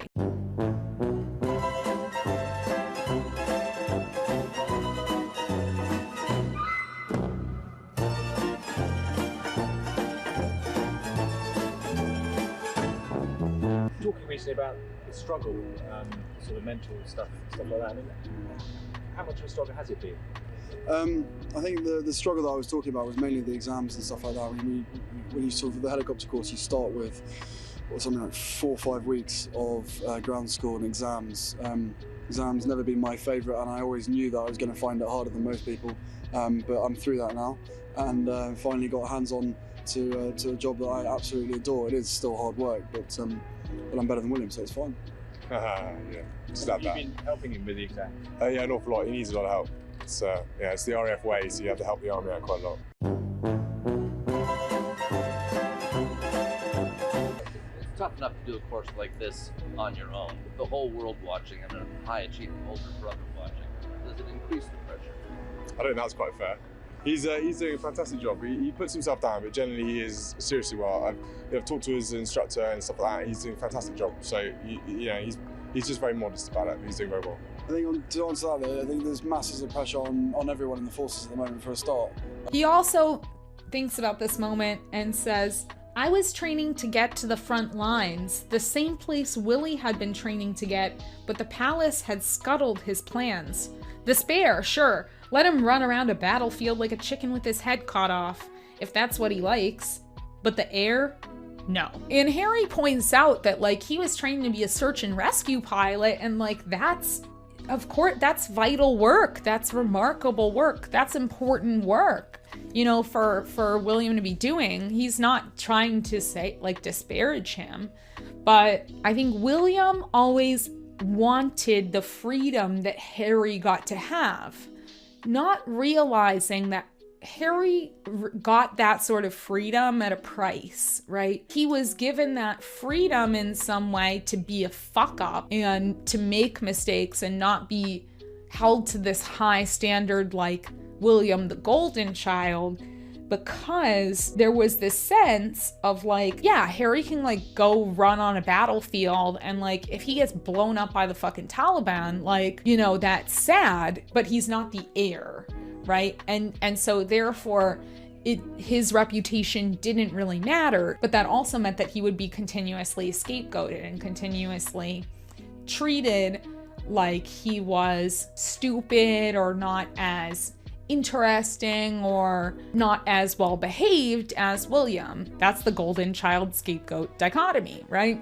So I think he really summarized that up well, that even though William was doing this work that was vital, like, it always kind of felt like he was trying to chase after that sort of like freedom that Harry kind of had, and that sort of passion that he got to have about this job, but it's really hard to recreate that, and he didn't get to feel that same kind of glory as Harry was kind of sort of chasing and then realized didn't really exist anyway because of how we treat our war veterans. Hint, hint, like we've been talking about at the top of the hour, sympathizing with the Taliban and all that. So it's just kind of a reminder of like how trapped they are in their roles and how they both envy each other, but also like the perks of their particular roles and how those perks can also be limiting in some way. Chapter 32 is another teacher named Nige, teaching again more pilot stuff. Nige is described as having the heart of a fucking ninja, which I believe means he really tries to encourage Harry to like remain focused, remain calm, not let the anger take hold, not let the frustration take hold. It's interesting, Harry is talking a lot in these discussions about his sort of trainings or teachers and stuff. A lot of it is emotional regulation. It's about flying an aircraft, but it's also about self-regulating your emotions, and that's interesting. I think that's a cool way to sort of masculinize feelings. I should put that on a shirt. Masculinize feelings. Teachers can be masculine Scottish deer stalkers too. There's a lot of Nige chapters, 33, 34, also Nige teaching him stuff. It's very much, Nige is very like a determined person. He doesn't like let Harry's frustration or Harry like ignoring him or anything like deter him. And he says he was, I realize now, one of the most truthful people I've ever known. And he knew a secret about truth that many people are unwilling to accept. It's usually painful. After that, he is required to kind of go back into the classroom for some more technical stuff. This classroom part makes sense because I'm sure you have to know a fuck ton about these helicopters, like every little piece of the plane you need to know what it does, right? There's a lot more about like flying Apaches and learning how to like cover like all the windows and pretend like it's night, or you know, you get knocked out or whatever the fuck. Just crazy stuff. One thing I did want to note here, because I've mentioned this in my first one, in this part of the book, Mohammed Al-Fayed is mentioned. So Dodi Al-Fayed wasn't in the first part, but Mohammed Al-Fayed is mentioned in this part. The actual anecdote, like, it doesn't really matter. But I thought that was weird. Like, again, I don't know if, the Dodi Al-Fayed, is that like a legal issue? Is Mohammed Al-Fayed alive? Did Mohammed Al-Fayed okay himself, but not his son? I don't know. I just thought that was very interesting, and then it made it seem more like that was a choice. Blah, blah, blah. So Harry goes back home, and he's turning 25. 25 is a big year. It's from boy to man. So where is Harry gonna go? Like, let's think about it. He's going to fucking Botswana, of course, yeah.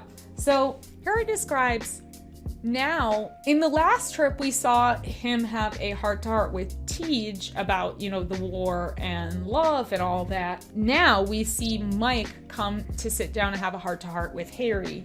It says, late one night, however, Mike sat me down for a somber heart-to-heart. At their kitchen table, he spoke at length about my relationship with Africa. The time's come, he said, for that relationship to change. Until then, the relationship had been all take, take, take. A fairly typical dynamic for Brits in Africa. But now I needed to give back. For years, I'd heard him and Tige and others lamenting the crises facing this place. Climate change, poaching, drought, fires. I was the only person they knew who had any kind of influence, any kind of global megaphone, the only person who might actually be able to do something. What can I do, Mike? Shine a light. There we go with that light metaphor again. The scenes that are all the like heart-to-hearts between him, Tej, and Mike are really great. They're obviously like, they just represent like such a rock of humanity for Harry. I think this is beautiful.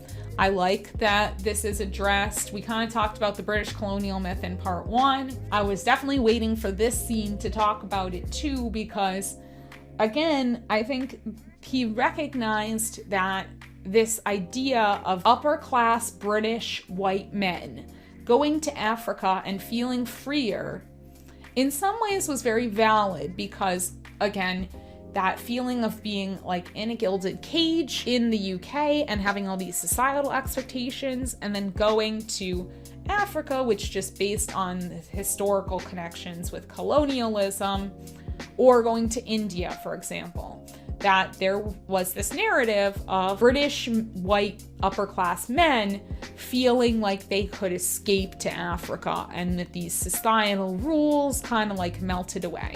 And that's kind of common throughout like sort of expat culture in general, that you leave the rigid social system that you're in, and then when you're abroad, you feel like you don't have to be part of any social system. And I think that's still a valid story, even though it's a problematic story. Where the shift needs to happen is that it's okay for you to be somebody that's stuck in this like stuffy world, and you go to another country, you get to be free, you know, like very eat, pray, love kind of vibes, right? It's okay to do that to a certain extent.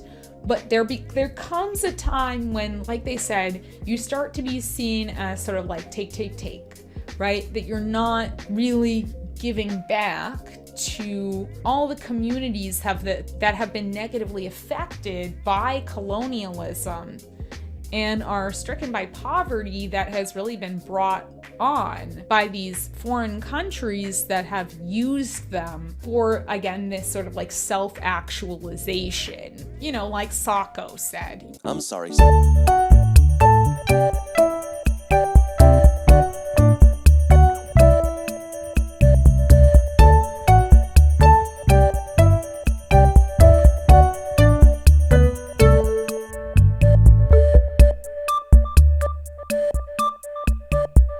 Address that like Harry starts to realize that there's an imperative to actually give back to Africa. It shouldn't just be a place where he gets to run to every couple of months and get to like feel a little free and then run back to the security of his privileged life in London. 38 it's just a little nothing anecdote of a chapter, but it did have some of my like favorite sort of visual imagery, so I figured I would read it. Basically, they're going down a river and their boat passes by an elephant, okay? This time, when I stared at the elephant closest to me, when I looked deep into her eyeball, when she looked back into mine, I thought of the all-seeing eye of the Apache. I thought of the Koh-i-Noor diamond. I thought of a camera's lens, convex and glassy like the elephant's eye, except that a camera lens always made me nervous, and this eye made me feel safe. This eye wasn't judging, wasn't taking, it just was. If anything, the eye was slightly tearful. Was that possible? Just the intense connection you can make looking into an animal's eyes. I think it's a truly powerful human experience. Chapter 39. Harry and Chelsea are like constantly off and on again. Like, it's literally like, we were back together, then we broke up. Like, then we were back together. Then we like said, really this time we're gonna be back, broken up. And they go to Botswana as their like final goodbye to each other sort of meeting or whatever. And they go to see Tej and Mike, and again, Tej and Mike's be spitting the cold, hard truths, okay? Tej and Mike don't play with no bullshit. So, talking about Chelsea and him are like on this trip together, like just playing that, like cutesy romantic life together. We were being so obviously, willfully delusional that Tej felt the need to step in. It's over, kids. Oh! Hello? It's over, kids. You're postponing the inevitable. and making yourself crazy in the process. All right, now I'll feed you, okay? Jesus Christ. So based on the conversation with Mike previously, Harry starts a charity with Prince Sisu of Lesotho. While he's like going around with Prince Sisu, he visits like a school, and obviously the students are talking about how difficult it is to get to school. Harry kind of like feels that sort of like privilege guilt of like, why did I bitch about school when there are kids, you know, in the middle of nowhere that walk for miles and miles to go to school. He said, I felt ashamed to think of all my bitching about school, about anything. And he sees a boy that talks about having to walk to and from school in the dark, and he gives him a torch, which again is part of that symbolism of light and shining a light and giving a light. I said I hoped it would light his way each day to school. When he gets back to the United Kingdom, it is announced that William and Kate are planning to get married. And Harry thinks, this is pretty odd because we just spent all this time in Lesotho and William didn't mention anything about that. So there's not really much there. It's a little bit of a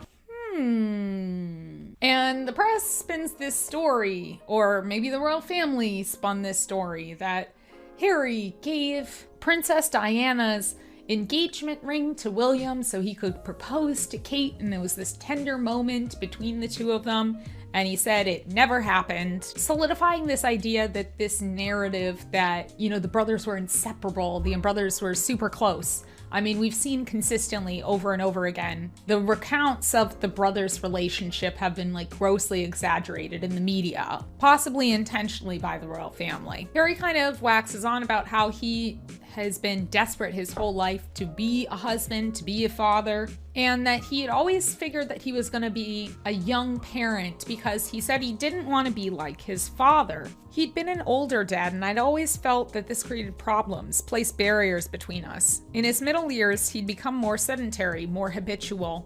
He liked his routines. He wasn't the kind of father who played endless rounds of tag or tossed a ball until long after dark. He'd been so once. He'd chase us all over Sandringham, making up wonderful games like the ones where he wrapped us in blankets like hot dogs until we screamed with helpless laughter, and then yanked the blanket and shot us out the other end. I don't know if Willie or I have ever laughed harder, but long before we were ready, he stopped engaging in that kind of physical fun.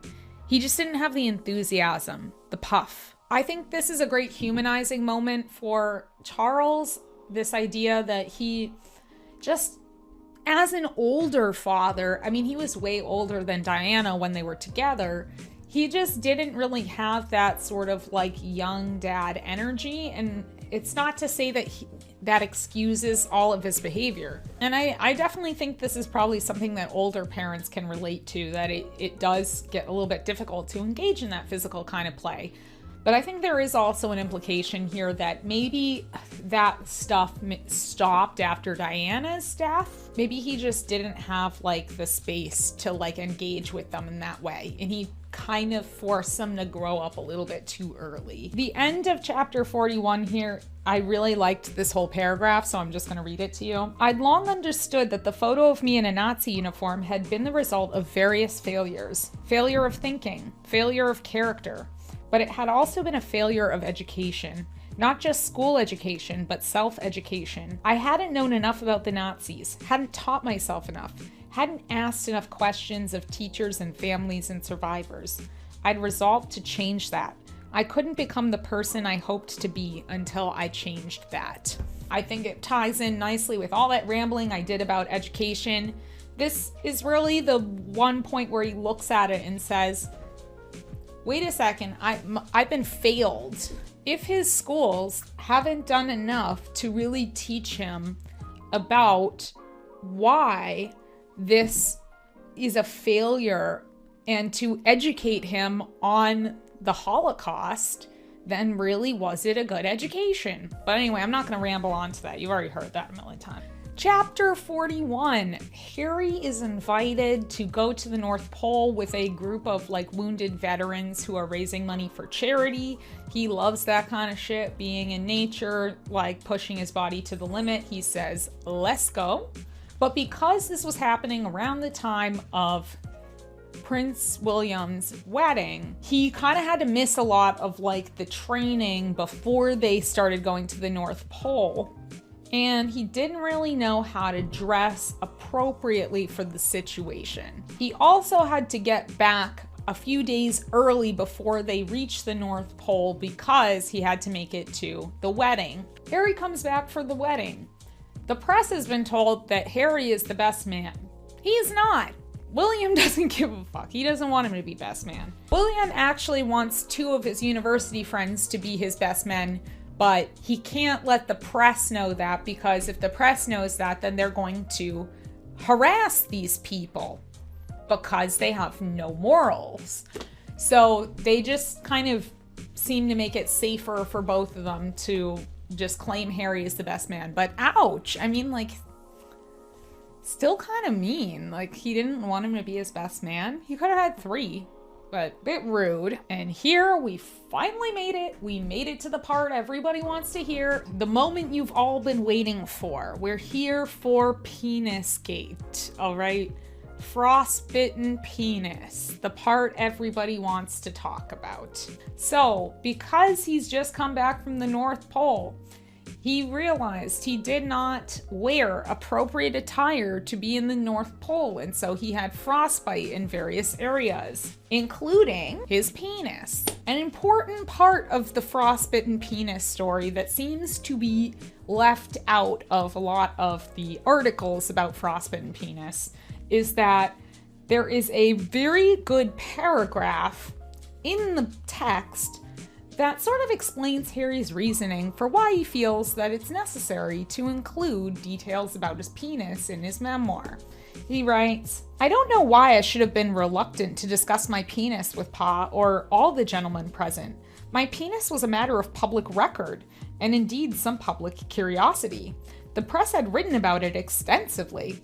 There were countless stories in books and papers, even the New York Times, about Willie and me not being circumcised because Mummy had forbidden it, they all said. And while it's absolutely true that the chance of getting penile frostbite is much greater if you're not circumcised, all the stories were false. I was snipped as a baby." He lays out pretty clearly that, like, for some reason, people are like, oh my god, shock horror, Harry is writing about his penis in his memoir. But the critique of that critique would be, but my penis has been mentioned my entire life. Literally since I was a baby, my penis has been talked about and discussed by journalists and the media.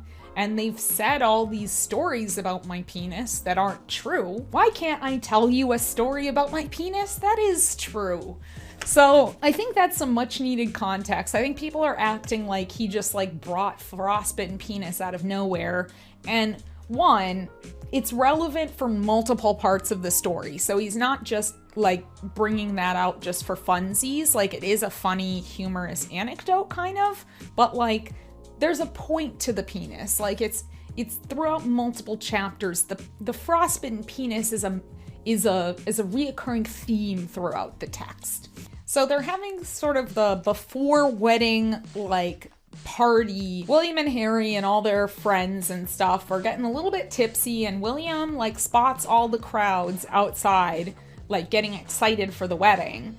And he's like, oh, he's like a little tipsy. He's like, oh, we should go meet them. We should go say hi. You can tell that like he's very excited about this because it's the British public, like for the first time really being like super enthusiastic about William. You can just see the sense that like this is coming a little bit from a vanity perspective, and we'll circle back to why that is later on. Willie, rum-warmed, shouted, we should go and see them. He texted his security team to say he wanted to do so. The security team answered, strongly advise against. No, he shot back, it's the right thing to do. I want to go out there. I need to see them. He asked me to come, he begged. I could see in his eyes that the rum was really hitting hard. He needed a wingman. Painfully familiar role for me, but all right. We went out, walked to the edge of the crowd, shaking hands. People wished Willie well, told him they loved him, loved Kate. They gave us both the same teary smiles, the same looks of fondness and pity we'd seen that day in August 1997. I couldn't help but shake my head. Here it was, the eve of Willie's big day, one of the happiest days of his life, and there was simply no avoiding the echoes of his worst day, our worst day. You can see that William is like definitely going for that, like, I need to see the people, but we definitely get the sense that it's because it's the first time like the people are there for him. But like Harry said, any time that they go out there and they shake the hands of the crowd and the crowd is like teary-eyed for them, it's echoes of that same performance they had to put on as a child at their mother's death. And that's really sad and exhausting.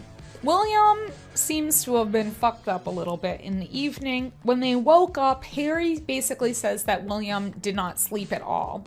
And he wonders if it might be because he is going to be wearing a uniform at his wedding that he doesn't actually want to wear. It says he'd asked Granny if he could wear his household cavalry kit, and she'd turn him down.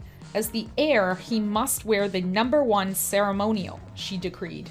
Willie was glum with having so little say in what he wore to get married, at having his autonomy taken from him on such an occasion. He'd told me several times that he felt frustrated. Harry also is dictated by a certain protocol of what uniform he has to wear. And again, this is meant to be like their wedding. Like, and they have so little control about that what that wedding actually looks like. That's one thing I find very curious. I mean, I'm not saying that I never like watched the royal wedding or anything, but sometimes like in the lead up to the wedding, there is all these like tabloid articles about like planning for the wedding and how the brides and grooms are planning for the wedding. And it's like so much of the wedding, they don't get to decide anything.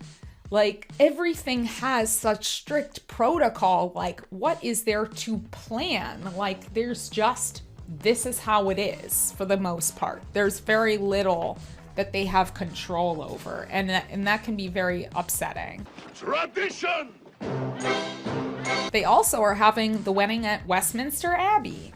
And Harry remarks, nothing like getting married in the same place as you did your mother's funeral. People behind the strings pulling things together as to how it should be done and having very little understanding of how it might impact the human beings that have to go through that ceremony. They talk about the wedding rings, and an interesting note that they make is that the bands that are often made for the royal family are made from Welsh gold, shaved off a hunk given to the royal family nearly a century before.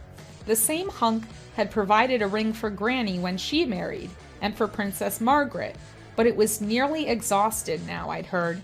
By the time I got married, if I ever got married, there might be none left. And I really like this imagery. I think it really shows how the royal family, a lot of the passages in this book make it seem like the royal family thinks of love as very much like the zero-sum game, right?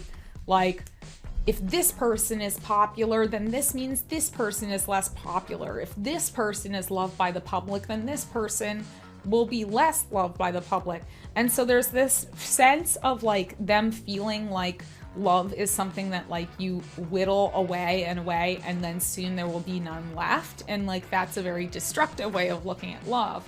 And so I thought that this was interesting because it makes me think, like, is there enough love to go round? And is there this sense that they feel like they can't expand their circle too far or have too many outsiders join the institution, or else they feel like they're gonna lose out on something, or they're gonna lose something in the process. This is further echoed by a sentiment later on, which talks about how Harry at the wedding sort of feels that these weddings, because of his history, that weddings sort of like mark this goodbye, right? He mentions that he feels a sort of bittersweet emotion because he wants his brother to be happy. He's happy for his brother to get married, but also that it's the loss of someone. It's kind of the loss of your sibling. I think, again, that's very relatable when your sibling or someone that you're really close to gets married and then they sort of start their own family and how that can be a little bit isolating. He also remarks, I'd had the same feeling when Pa got married, the same presentiment, and hadn't it come true? In the Camilla era, as I'd predicted, I'd saw him less and less. Weddings were joyous occasions, sure, but there were also low-key funerals because after saying their vows, people tended to disappear. Chapter 43! We come back to Frostbitten Penis. Again, everyone's excited about it. This is the one that's been like all over TikTok and stuff. Like, oh my god! So, Harry still has a frostbitten penis. If you have a penis, I'm sure that would be very scary for you and you would want to figure out a way to deal with it. So Harry's trying to figure out what to do about frostbitten penis, and one friend recommends that he apply Elizabeth Arden cream. And I'm sure I can find a clip of the audiobook, so I'm just gonna put it here because it's fucking funny. My penis was oscillating between extremely sensitive and borderline traumatized. The last place I wanted to be was Frostnipistan. I'd been trying some home remedies, including one recommended by a friend. She'd urged me to apply Elizabeth Arden cream. My mum used that on her lips. You want me to put that on my todger? It works, Harry, trust me. I found a tube, and the minute I opened it, the smell transported me through time. I felt as if my mother was right there in the room. Then I took a smidge and applied it down there. Immediately after this clip, again, I think some much needed context. It's not like Harry just did that and was like, that's normal. He then writes the next line. Weird doesn't really do the feeling justice. So again, he recognizes this was a weird moment. He sort of had a flashback to his mother in the middle of putting this cream on his penis. Like, he does recognize that's weird, but here's where the story actually has a point, okay? Frostbitten Penis actually had like a reason to be included in the memoir. So he says, I needed to see a doctor ASAP, but I couldn't ask the palace to find me one. Some courtier would get wind of my condition and leak it to the press, and the next thing I knew, my todger would be all over the front pages. I also couldn't just call a doctor on my own at random. Under normal circumstances, that would be impossible, but now doubly so. Hi, Prince Harry here. Listen, I seem to be having a spot of bother with my nether regions, and I was just wondering if I could pop round, and I asked another mate to find me very discreetly a dermatologist who specialized in certain appendages and certain personages. Tall order. But the mate came back and said his father knew just the bloke. And then Harry has to sneak into this doctor's office, like in the back door of this clinic. And the doctor basically says, time heals. Point of the story was that, like, he wanted to get medical help for this very serious problem. Like, he's literally thinking that his penis might need to come off. Harry had a medical emergency, right, that he couldn't solve because of this culture of fear with the media. The last hilarious line about the penis is, time, as the doctor predicted, would fix my todger. When would it work its magic on my heart? You gotta admit that one's pretty funny. Both wounded hearts and wounded penises. That's the life lesson. Chapter 44, Harry basically meets another girl that gets chased out of his life because, you know, nobody wants to sign up for this. He says basically they gave her the full Caroline Flack treatment. Chapter 45, Harry's doing like some training where basically the military like does like a fake kidnapping, and it's basically some sort of exercise to test that soldiers like won't break and like reveal secret information when they're tortured. But what it really sounds like is just the military torturing people. And I mean, that's concerning. It is an exercise, but it doesn't seem to be an exercise with like a safe word.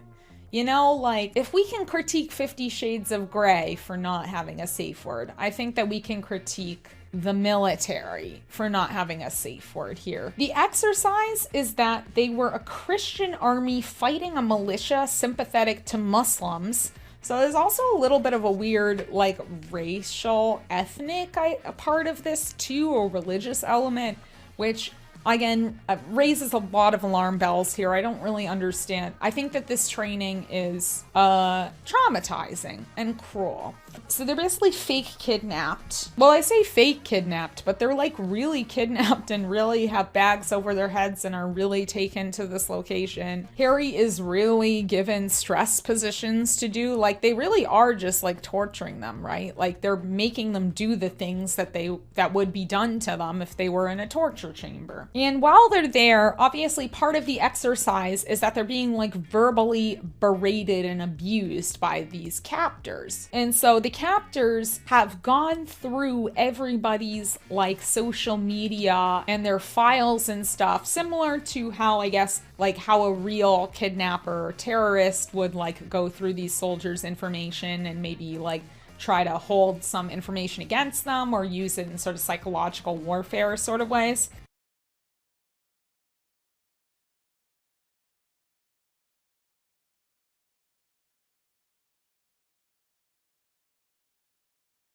I'm back. Where was I? That's right. Torture. That's where I was.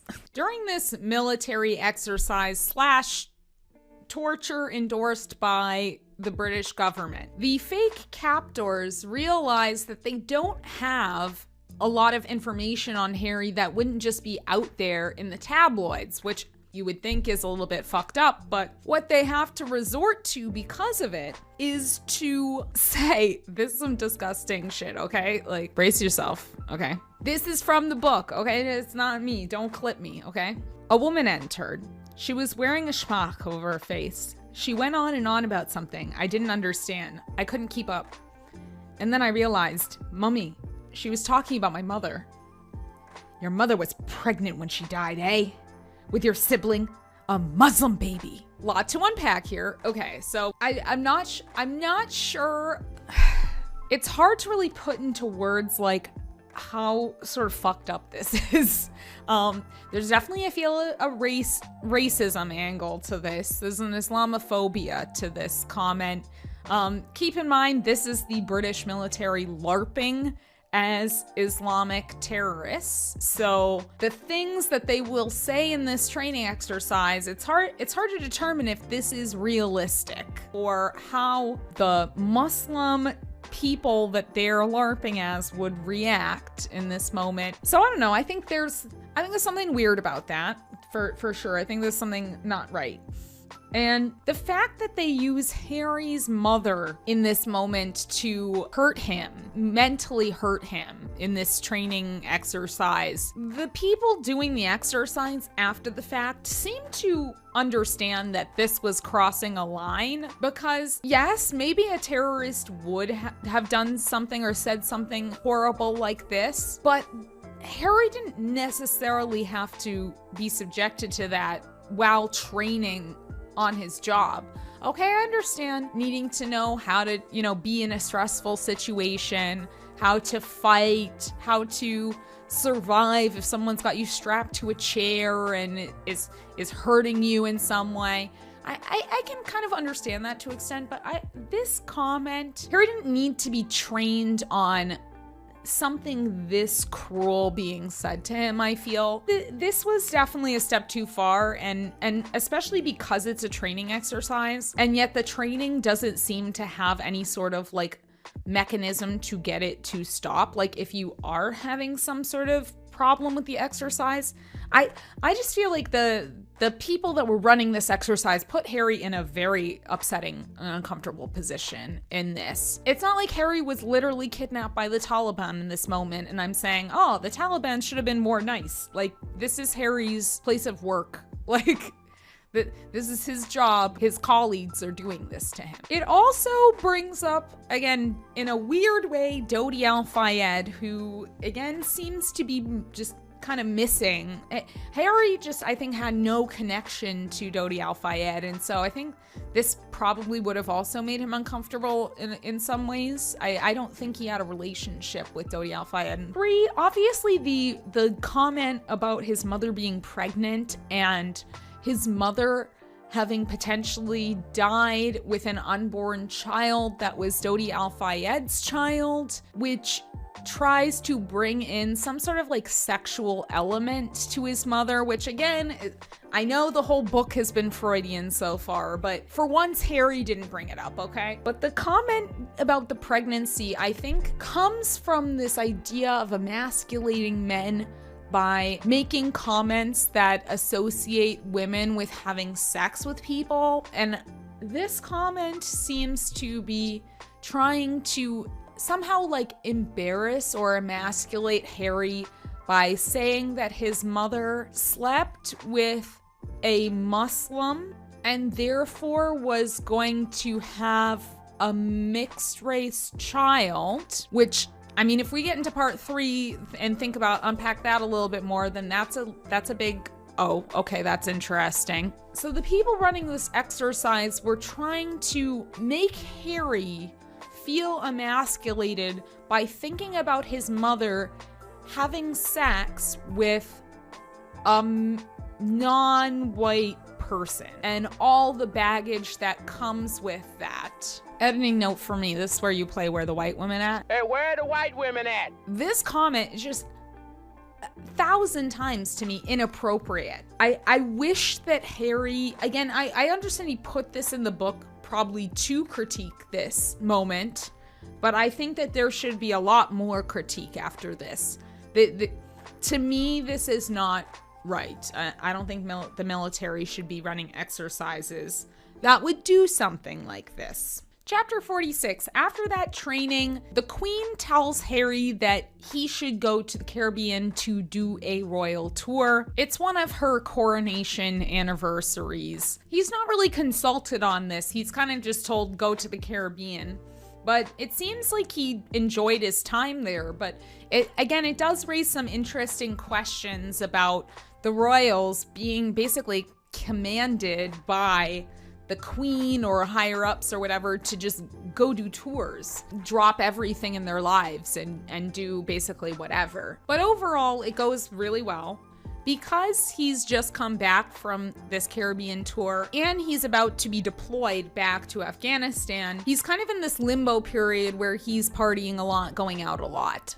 He uses this moment to talk about 2 journalists. Why did I call them journalists? That's not correct. He uses this moment to talk about 2 paparazzi that he nicknames Tweedledum and Tweedledummer. They basically are the worst of the paparazzis. They're the people that are consistently not just stalking him, not just harassing him, but are actively in his face, trying to push him around, trying to get a reaction from him, hiding in places, hiding on, it sounds like public property and sometimes. It just sounds like a nightmare.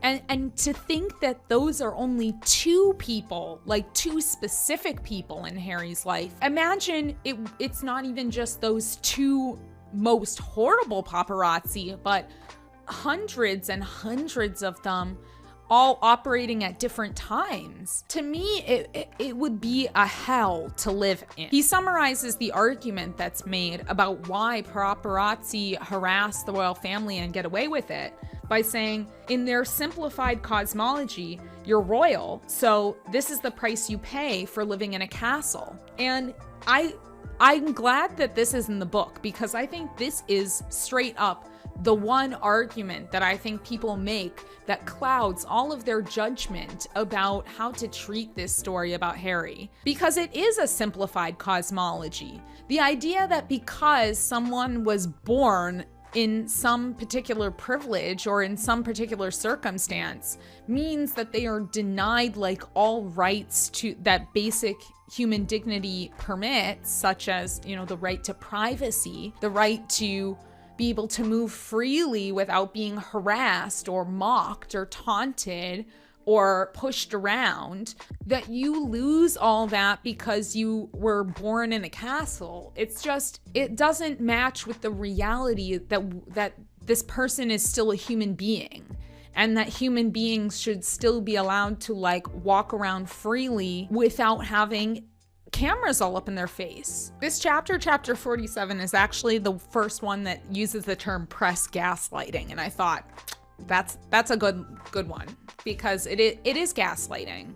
They're gaslighting not only the people that they're harassing and stalking, but also the public themselves, so they can continue to sell this to the public without shame or remorse. He also has the great quote that Murdoch's politics were, quote, just to the right of the Taliban's, which I think fucking based, honestly.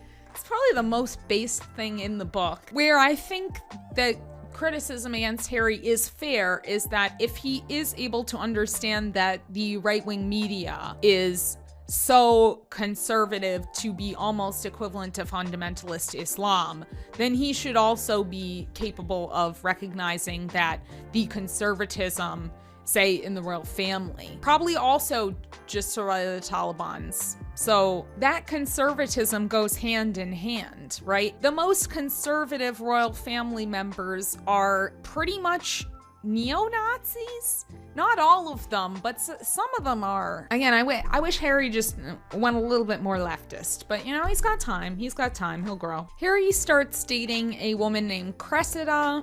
He doesn't really say much about her at this point, but it's important for the story because in chapter 49, Harry, right before he's about to be deployed, decides that he's gonna go to Las Vegas on a little bit of a bender. You know, him and his mates go to Vegas. He kind of just describes it as a time where they were really trying to do the whole fucking Vegas, you know, seize the day, carpe diem, what happens in Vegas. The way he describes it is just that thinking went a little bit out of hand. There's not really much to sort of explain the thought process here other than he was probably drunk as fuck the entire time. But like, he literally is describing like he wanted to be in the fucking Hangover movie. Like he wanted to get a tattoo. He wanted that tattoo on the sole of his foot, which, Harry, just so you know, this makes it sound like you know fuck all about tattoos, because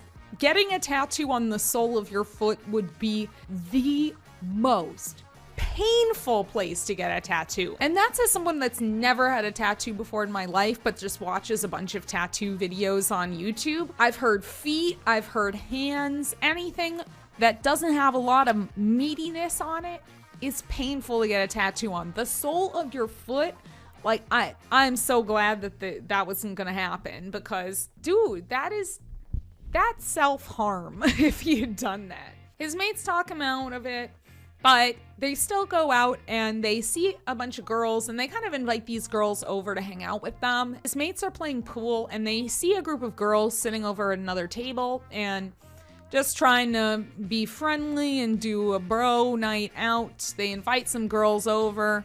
They motion him to come play pool with them, and Harry says he admits that he's the one that suggested this, so good on him. I mean, he's admitting it. He suggests that they should play strip pool. The next morning, wake up, it's on every tabloid. It is everywhere. The media has picked up on this story so fast. Pictures that some of the girls took have been purchased by the tabloids. There's pictures of Harry literally just naked on every tabloid in the United Kingdom. One, the fact that these pictures were naked, obviously it raises a whole lot of legal questions with this. How can the law allow, or how did the law allow at this period in time, for a person to sell naked pictures of another person to a third party without their consent? This to me is like the equivalent of revenge porn, right? Obviously, there's no revenge going on here, but it's exactly the same territory as revenge porn. You have received a photo, maybe somebody consented to even taking that photo in the first place. It sounds like Harry didn't even consent to these photos being taken at the time. I don't think he knew that they were taking photos. But let's say even that Harry, in that moment, saw these girls taking photos of him and consented to them. Even if he had consented to those photos being taken of him, he did not consent for those photos to be sold to a third party of his naked body. And two, the legal argument for them to be published on the front page of tabloids to me is wild, because especially these photos being taken in the United States, to me, there seems to be some huge legal questions here. Harry expected a reasonable amount of privacy when he took these people up to his suite and got naked.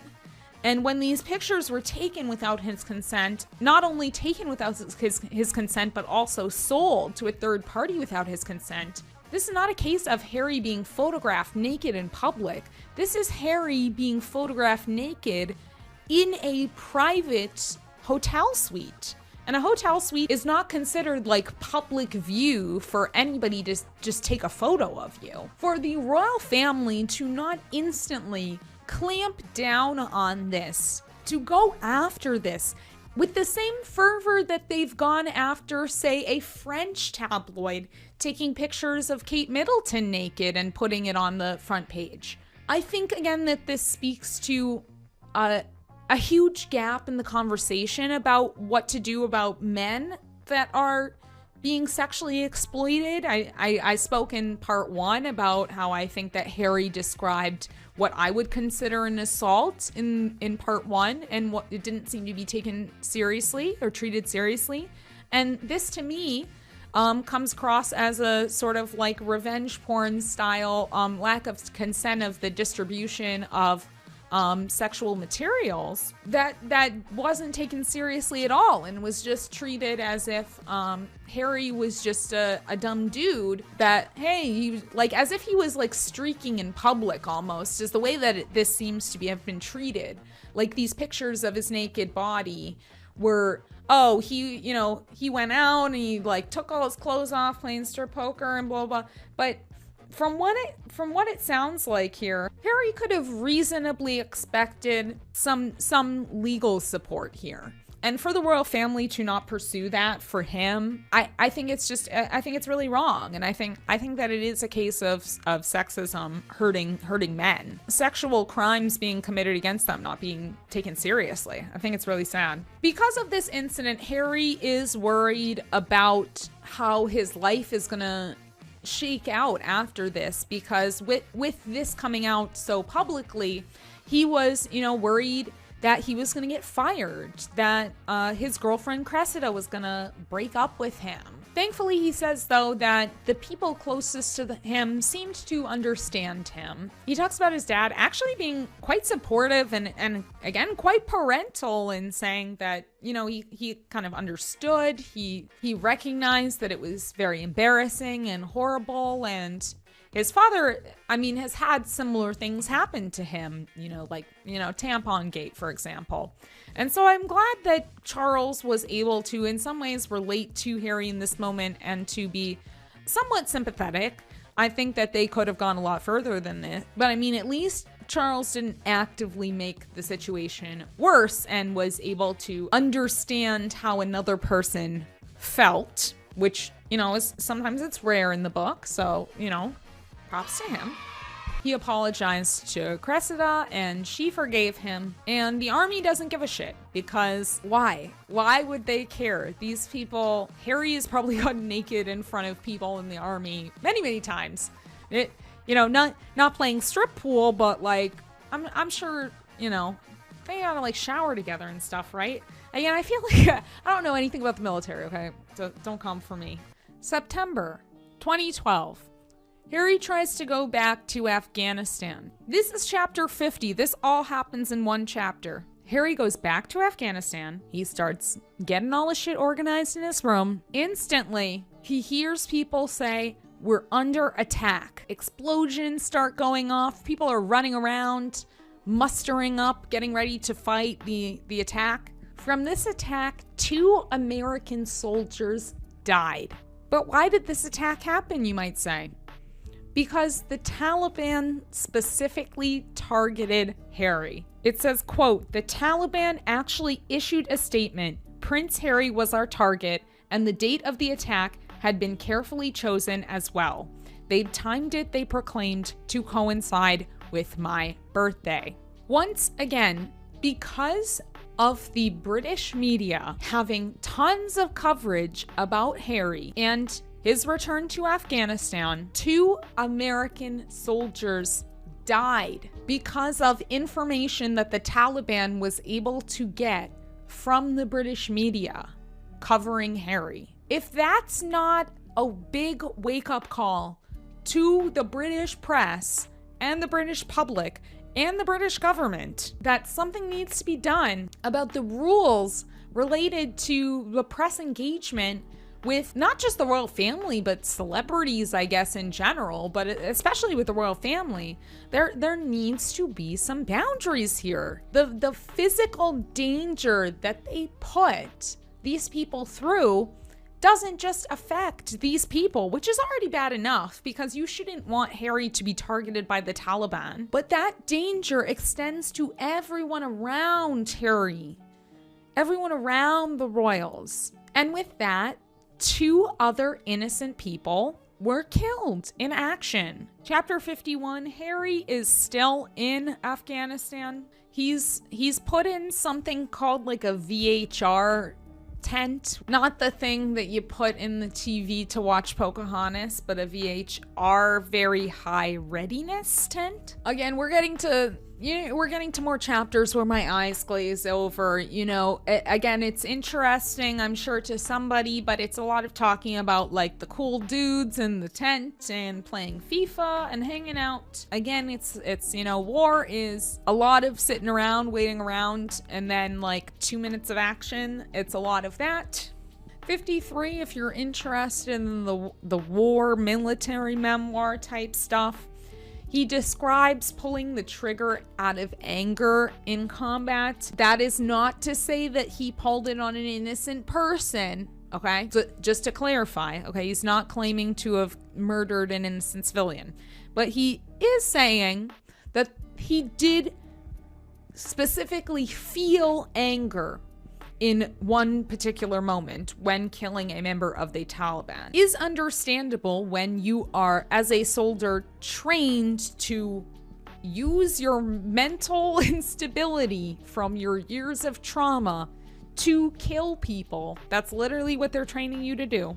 He basically is told to follow a Taliban leader who's on a motorcycle driving away from some sort of training or something. When he pulls the trigger on this Taliban member, he says it's the first kill that he actually had that seemed like very close and personal. He said this one was eyes on target, finger on trigger, fire away. And I think that was kind of a moment for him where he actually sort of snapped into what he had been trained to do, which I think is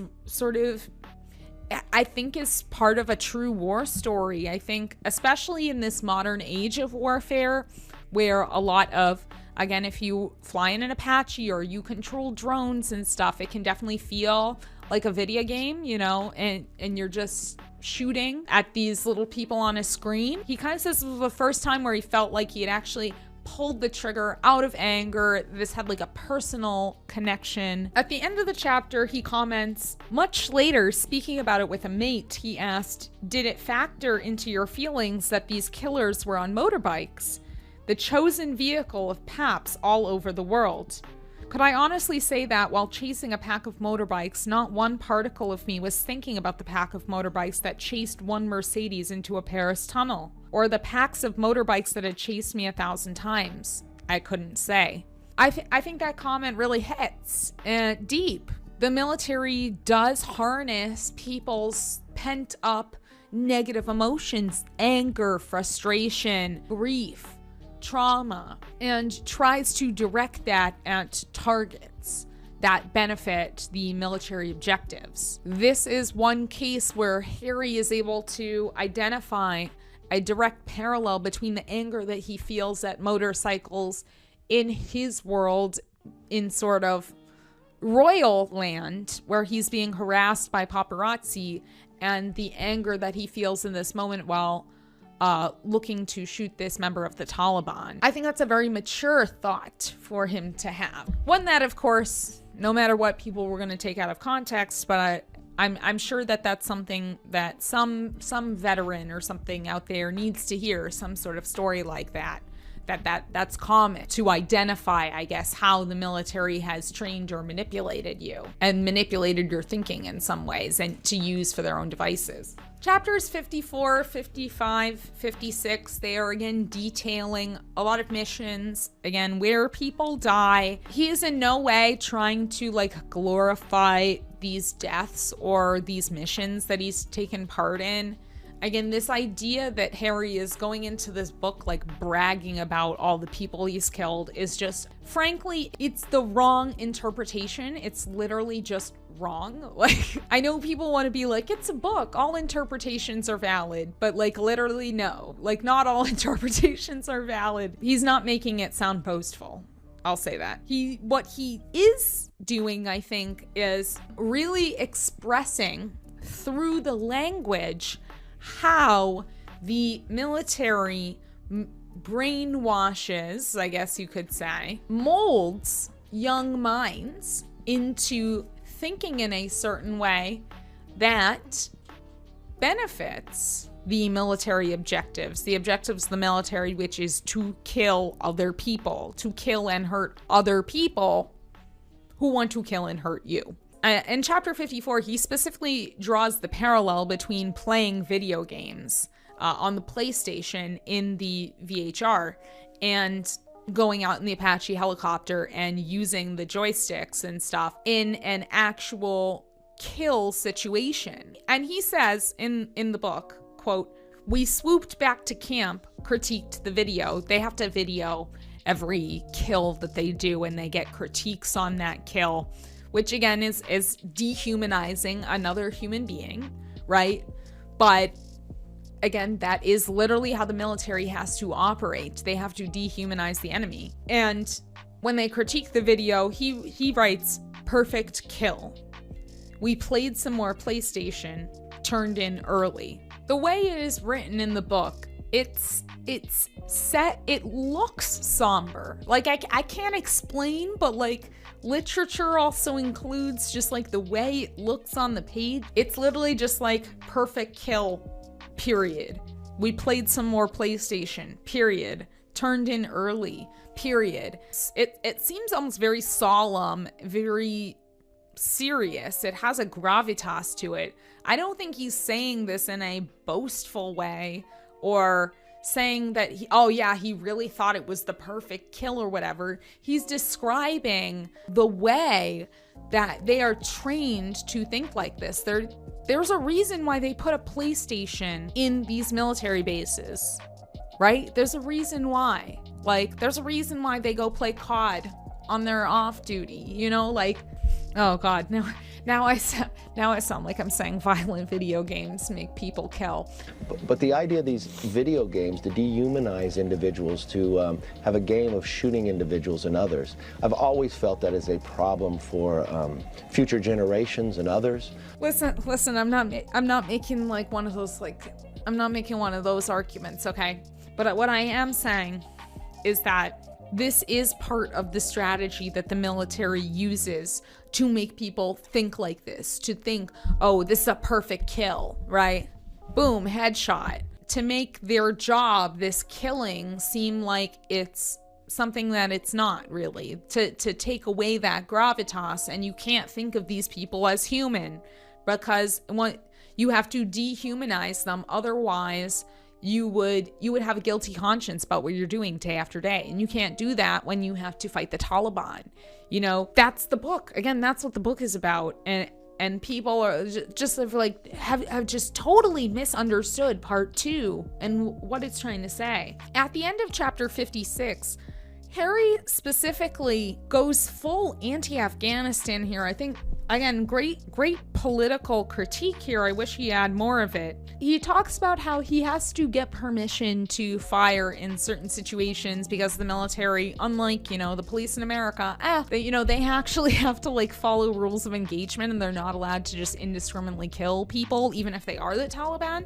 So he's talking about a mission that he's on where he's in this position where he really could fire on them and do what he needs to do to get that mission done, but he never gets the permission to carry out the mission. He makes the comment, "We kept following the 2 motorbikes through several villages while griping about the bureaucracy of war, the reluctance of higher-ups to let us do what we've been trained to do. Maybe in our griping we were no different from soldiers in every war. We wanted to fight. We didn't understand the larger issues, underlying geopolitics, big picture. Some commanders often said, publicly and privately, that they feared every Taliban killed would create 3 more, so they were extra cautious. At times, we felt the commanders were right. We were creating more Taliban.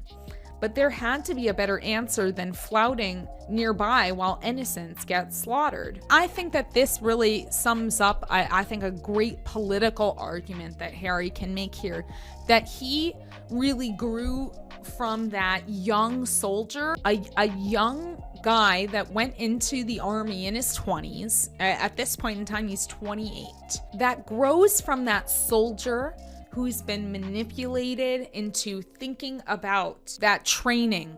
I've been trained to kill. I've been trained to go after, complete the mission, do the quest, do as I'm commanded to do. I've been told to get in that plane, follow these people around, get an eye on them, don't let them out of your sight. The whole point of what they're supposed to be doing is to go for that kill in the end, right?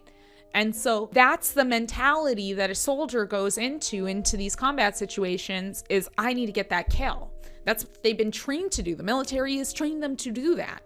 And Harry has, as he's grown up, he has grown into seeing that bigger picture, into understanding the geopolitics of it all, of understanding the big issues that come from war. And a big thing that I believe in this moment is admitting that he himself believes that we were creating more Taliban, that the war on terror ultimately did fail, that the Taliban, right, were strengthened by our military engagements there because you're creating more martyrs. You're creating more martyrs for the cause. You're continuing to destabilize the region, which again is something that we learned from history, but that there has, like he said, that it's hard to think about in that moment. It's a geopolitical mess because the Taliban, and again, I still want to really stress this part because again, that can get lost when we're in Harry's story now. The Taliban are bad people too, okay?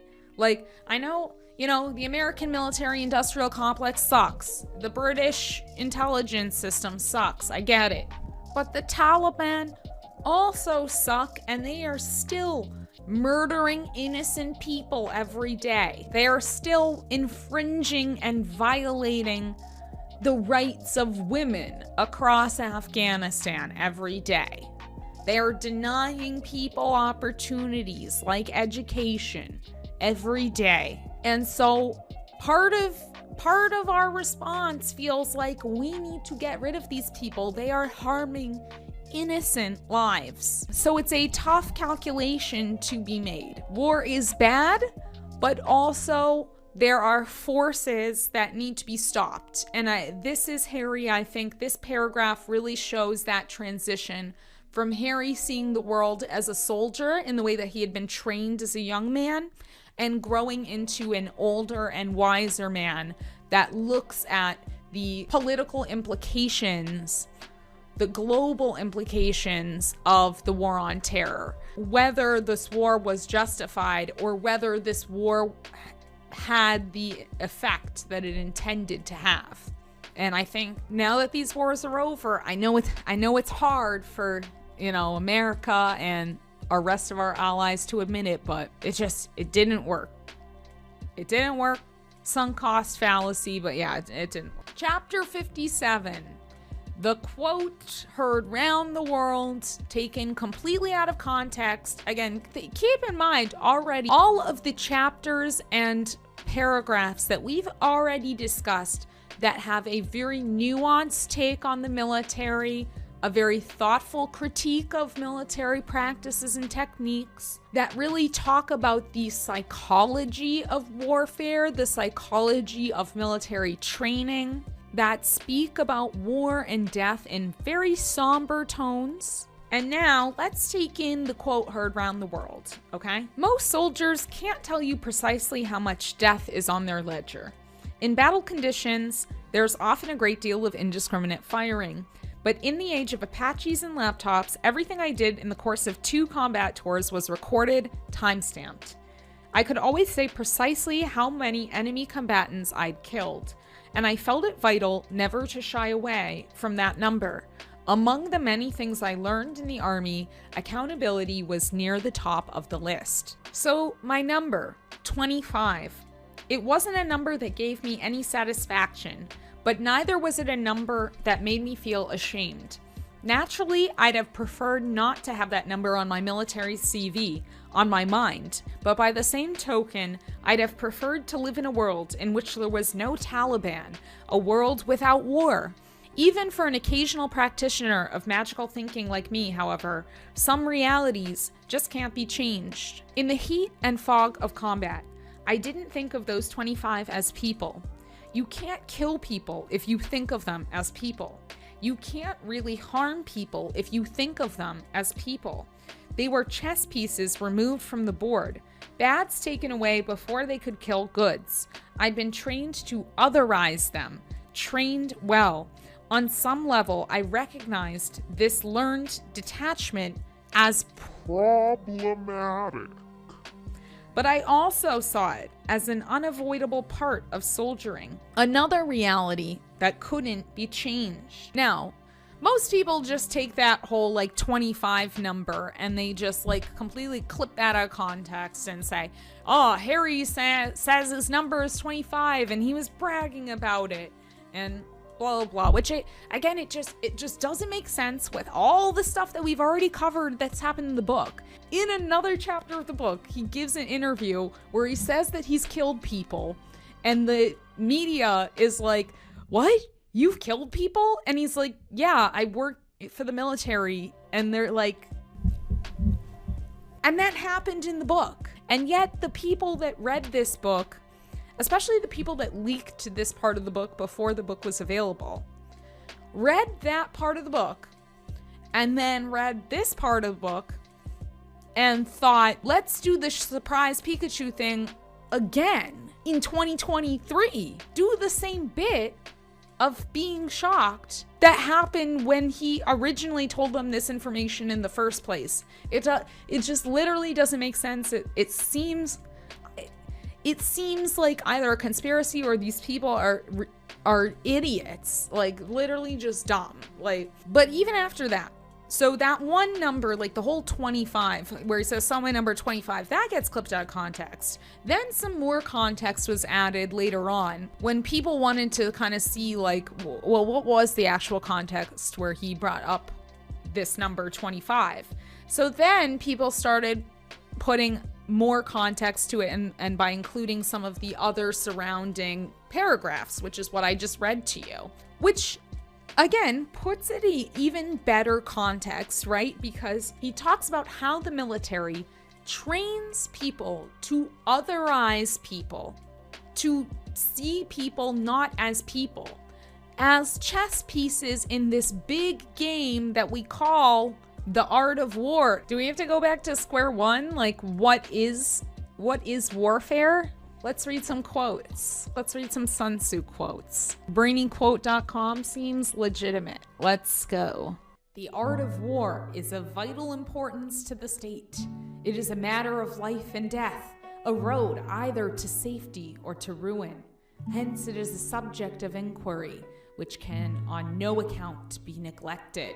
There has never been a protracted war from which a country has benefited. Quickness is the essence of war. Victorious warriors win first and then go to war. while defeated warriors go to war first and then seek to win. Regard your soldiers as your children, and they will follow you into the deepest valleys. Look on them as your own beloved sons, and they will stand by you even unto death. Harry at one point even quotes that at least one article has made me out to be some kind of war criminal, which is exactly what happened. Like, they recycled the same media talking point that happened when this story first came out. They recycled the same talking point from when the book came out. But it's mentioned in the book. Again, like, people cannot read. Now that Harry has apparently educated the media on, like, Warfare 101 of how, like, the military works by dehumanizing people, he goes on to talk about how, he says, not that I was some kind of automaton. He discusses watching 9/11 happen. We saw that in part 1. And he says, you know, I was caught up in exactly the same stuff that the rest of the world was caught up in, right? Seeing 9/11 happening on our television screens made all of us sort of in the Western world think of the Taliban and think of this as a just war against these enemies of humanity, the axis of evil, right? Although we can look back at that in hindsight and critique our response to 9/11 and the way that it shaped the way we thought about foreign conflict, Harry is not a lone thinker in that way. For us to look at Harry and be like, well, he, you know, went to Afghanistan and killed the Taliban because he was caught up in post 9/11 fervor. It's like, why would we expect Harry to have been more enlightened at the time and not like all the people that voted for the wars to occur in the first place? You know, all the people that went into this thinking that we were fighting a just cause. And in some ways, yes, fighting the Taliban is a just cause, but we didn't plan it effectively. It's very strange that people in the media read the book before anybody else had access to the book, and somehow like just totally missed the purpose of the book. Just like complete scenes, complete chapters just going over people's heads. It seems intentional. It seems like media manipulation at that point. Like, either that or these people can't read. Like, you know, I don't want to think that that's the case. So, chapter 58, Harry gives the interview that I just claimed happened already, but apparently it didn't happen already. But again, it was in the book the whole time, so the people that read the chapter I just read should have known better. Before he flies out of Afghanistan, in which an interviewer asks him if he has killed anybody. And he says, yes, because he works for the military. That makes a lot of sense. He says, I try to explain, it's a war mate, you know? Like, again, the media stirred up outrage about Harry saying that he killed people when literally in the next chapter, he's like, why are you surprised? I went to Afghanistan. What the hell did you think I was doing there? He talks about, as he's leaving his deployment, how the only sort of debrief that soldiers got on their whole experience of being in the military was sort of a mandated decompression, where there were like comedians and chips and some beers and stuff. It's the military, I guess, trying to combat mental health issues for people leaving. He says that there's like some sort of like counselor there that nobody goes to, probably because they've been trained not to, like, you know, haven't been taught how to like unpack like all their emotions and stuff, because those emotions have been used to like encourage them to direct that in violent ways. So again, I find it again that this scene really critiques the military's lack of proper care for their veterans in terms of their mental health. He's basically just handed a beer and kicked into, you know, the real world again. And here you go. Like, don't get PTSD. Like, I wish that he had a little bit more bite when he talked about these things, but I think that this is a huge condemnation of the British military. Chapters 59, 60, so on. Harry is back at home. He sort of reunites with Cressida, although he kind of says, he makes it sound like they kind of got back to a sort of weird start, because I'm sure it's hard when you're coming back as a veteran to your partner. He has had an experience that she can never really relate to, so it's kind of a weird start for them. But Harry talks about going on a trip to the United States for another royal tour that he's been sort of sent on. It's still the Obama administration, so it's still pretty cool. He gets to hang out with the Obamas. He got to go see Chris Christie, which isn't really as cool, but like, you know, go off. But what's important is that on this trip, he goes to Colorado and he watches an event called the Warrior Games.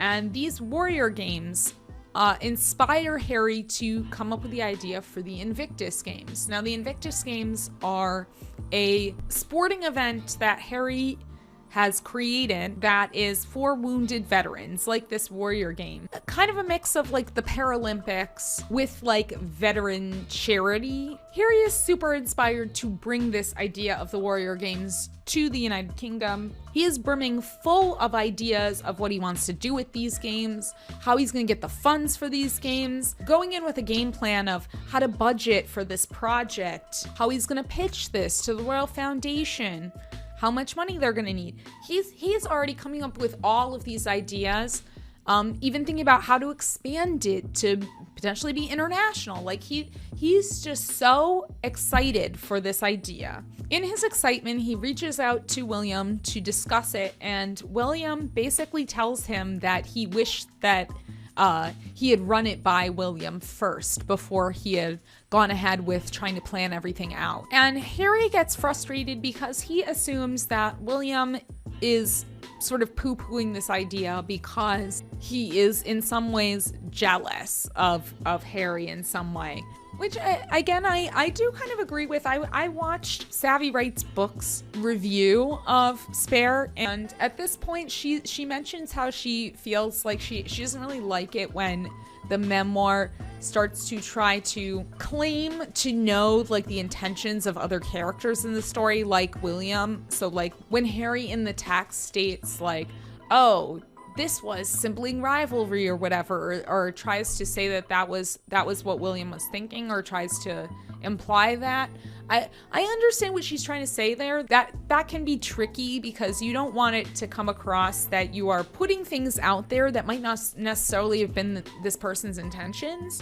But I do like in this part that although he feels in this moment that William feels jealous of Harry and doesn't want him to use up too much of the royal funds, and doesn't want to get too much of the share of the pie of the family business. Harry also uses this moment to talk about how he was also very jealous of William, and he's not again shying away from his own negative feelings. At the end of the chapter, Harry is basically like, I don't understand. William has everything. He has a wife, he has a child, he's the heir, he gets to live this great life. And I'm sitting here eating takeaway, like, and watching Friends in my dad's house, live all alone. And again, Harry is such a hopeless romantic.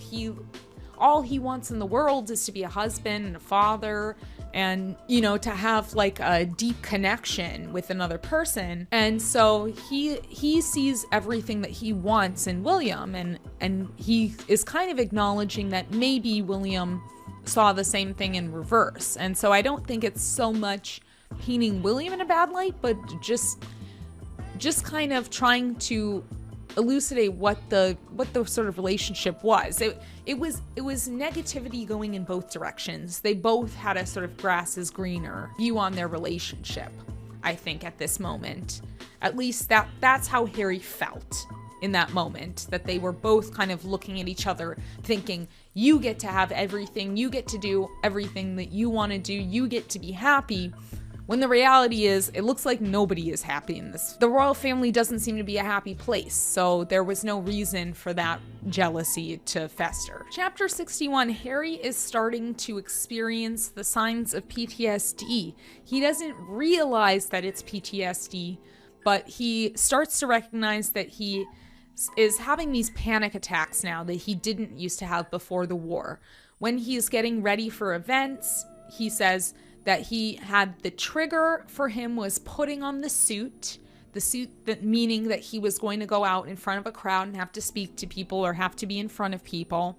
And that would start to raise his anxiety levels to the point where he would start having panic attacks on the way to events, during events, hearing snaps of cameras. Because of the problems with his mental health in this way, he said basically, I had no choice. I had to stay home. He can't escape being triggered on the regular outside, and so he makes it sound like this is the time where he starts to really come into just like being in a hovel, being in this space where he's just alone. And it's really sad, again, going through this mental health crisis and feeling like, you know, when you're in that space where you feel like you can't live your normal life and you can't escape the things that trigger you on the regular, I really feel for him. It's a really horrible space to be in.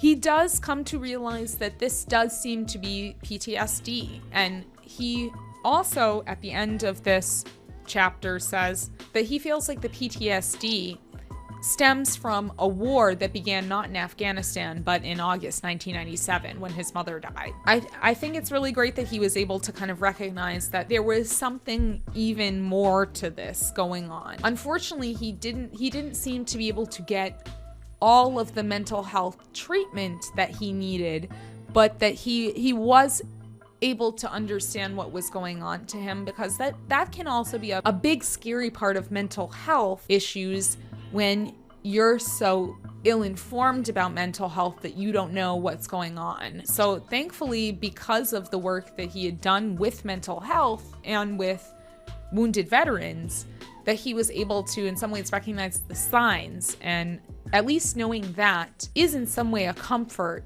more so than people that don't know at all what's going on when they're having a mental health crisis or a mental health episode, or having a panic attack for the first time. Since a panic attack is a very physical experience, it can be even more terrifying to go through if you don't know the signs of a panic attack or you don't know what's happening to you. In some ways it's good that he was able to recognize it, but also really sad because it seems like he didn't really know how to deal with it, even though he knew what he needed to deal with. 65, Harry speaks to his father about his panic attacks and anxiety, and Charles sends him to a GP with, quote, no knowledge or new ideas. Seems like a very old-fashioned kind of guy, works for the royal family, makes a lot of sense there. He says that the doctor wanted him to take pills, but he didn't feel comfortable taking medication. I don't think this comes across as Harry saying that medication is bad or whatever, but I do think, at least Harry in this moment and the royal family in general, I think is really ignorant about mental health, despite all the mental health charities that they so-called support. I think that there is still a huge stigma in the royal family about mental health, and they do seem to, because he talks about sort of like trying like homeopathy and stuff like that. Charles, I know, is very into homeopathy. I think there are other royal family members that get into this homeopathy thing. I think it comes from being ignorant on mental health and having a stigma around mental health. I can't say whether Harry is on medication now or whatever, but I can understand why Harry in this moment was wary of taking pills. Obviously, the big elephant in the room here is that Harry needs therapy. He needs to unpack all of his whole life, his whole situation. Charles does seem to take a slight bit of responsibility in this scene. Charles says, I suppose it's my fault. I should have got you the help you needed years ago. I think that is taking accountability in some ways. However, I do think that Charles could have tried a little bit better to get him the help that he needed in this moment. He basically gave him a GP and said good luck, but I mean, at the very least, it does seem like Charles does come to some sort of realization here, but it's still so toxic that I don't think Charles has like cracked the code of like, oh, maybe I should value my son's mental health and not like pit them against each other and all that other crazy shit. You know, take your W's where you can, okay? Continuing in chapter 65, Harry is discussing marriage within the royal family. Now, Harry, for his own personal reasons, really wants to be a husband and be a father and find a partner to share his life with, but he makes a comment about how marriage is viewed within the royal family. He says, it went to the whole underpinning of the monarchy, which was based on marriage. The great controversies about kings and queens going back centuries generally centered on whom they married and whom they didn't, and the children who issued from those unions. You weren't a fully vested member of the royal family, indeed a true human being, until you were wed. As a confirmed bachelor, I was an outsider, a non-person within my own family. If I wanted to change that, I had to get hitched. That's simple. I think this is a very understandable comment from Harry, because the royal family and all monarchy in general is based around this idea of consolidating power through marriages. And that seems to have continued up until the present day, which is, I think, something that people don't really think about that much. That the sort of backstabbing and marriages and stuff that we think about in old school monarchy is still exists in the present. And Harry feels the effects of the way that royals are treated when they are married and when they are not married, and that the only way to gain the sort of respect within the family is to be married. And I think for him, this is really frustrating because he really genuinely wants a relationship with people and he wants to start a family and marry somebody, but he's also receiving this pressure to marry because of the institution itself and feeling like he can't be considered even a worthy member of the family unless he gets married. And especially when he's approaching his 30th birthday, I can understand that from this very conservative perspective of the royal family, being 30 and not married can start to raise questions about your value. Chapters 66 and 67, Harry kind of talks about trying to get the Invictus Games going with Sir Keith Mills, who planned the London Olympics. To be honest, not super interested in this part of the book, but I mean, if you are a big fan of the Invictus Games, I guess this would be interesting to you. It's just not for me. Sorry. Chapter 68, Harry decides that he wants to go on an expedition now to the South Pole. Now that he's learned his lessons about the North Pole, you know, he's gonna dress right this time. He injured his foot before going on this expedition. But again, Harry considers himself a trooper. He always is pushing through these injuries, not listening to his body, which I don't recommend that, but you know, his life. He mentions before he goes on the trip that an experienced trekker told him before that this would be a good time for him to, quote, clean the hard drive, so to speak. To use that isolation and the quiet of the trek to sort of go into a meditative state and to sort of reflect and think about himself. And Harry really takes this idea to heart, and in the next paragraph he says, I considered all of the previous challenging walks of my life, the North Pole, the army exercises, following Mummy's coffin to the grave, and while the memories were painful, they also provided continuity, structure, a kind of narrative spine that I'd never suspected. Life was one long walk. It made sense. It was wonderful. All was interdependent and interconnected.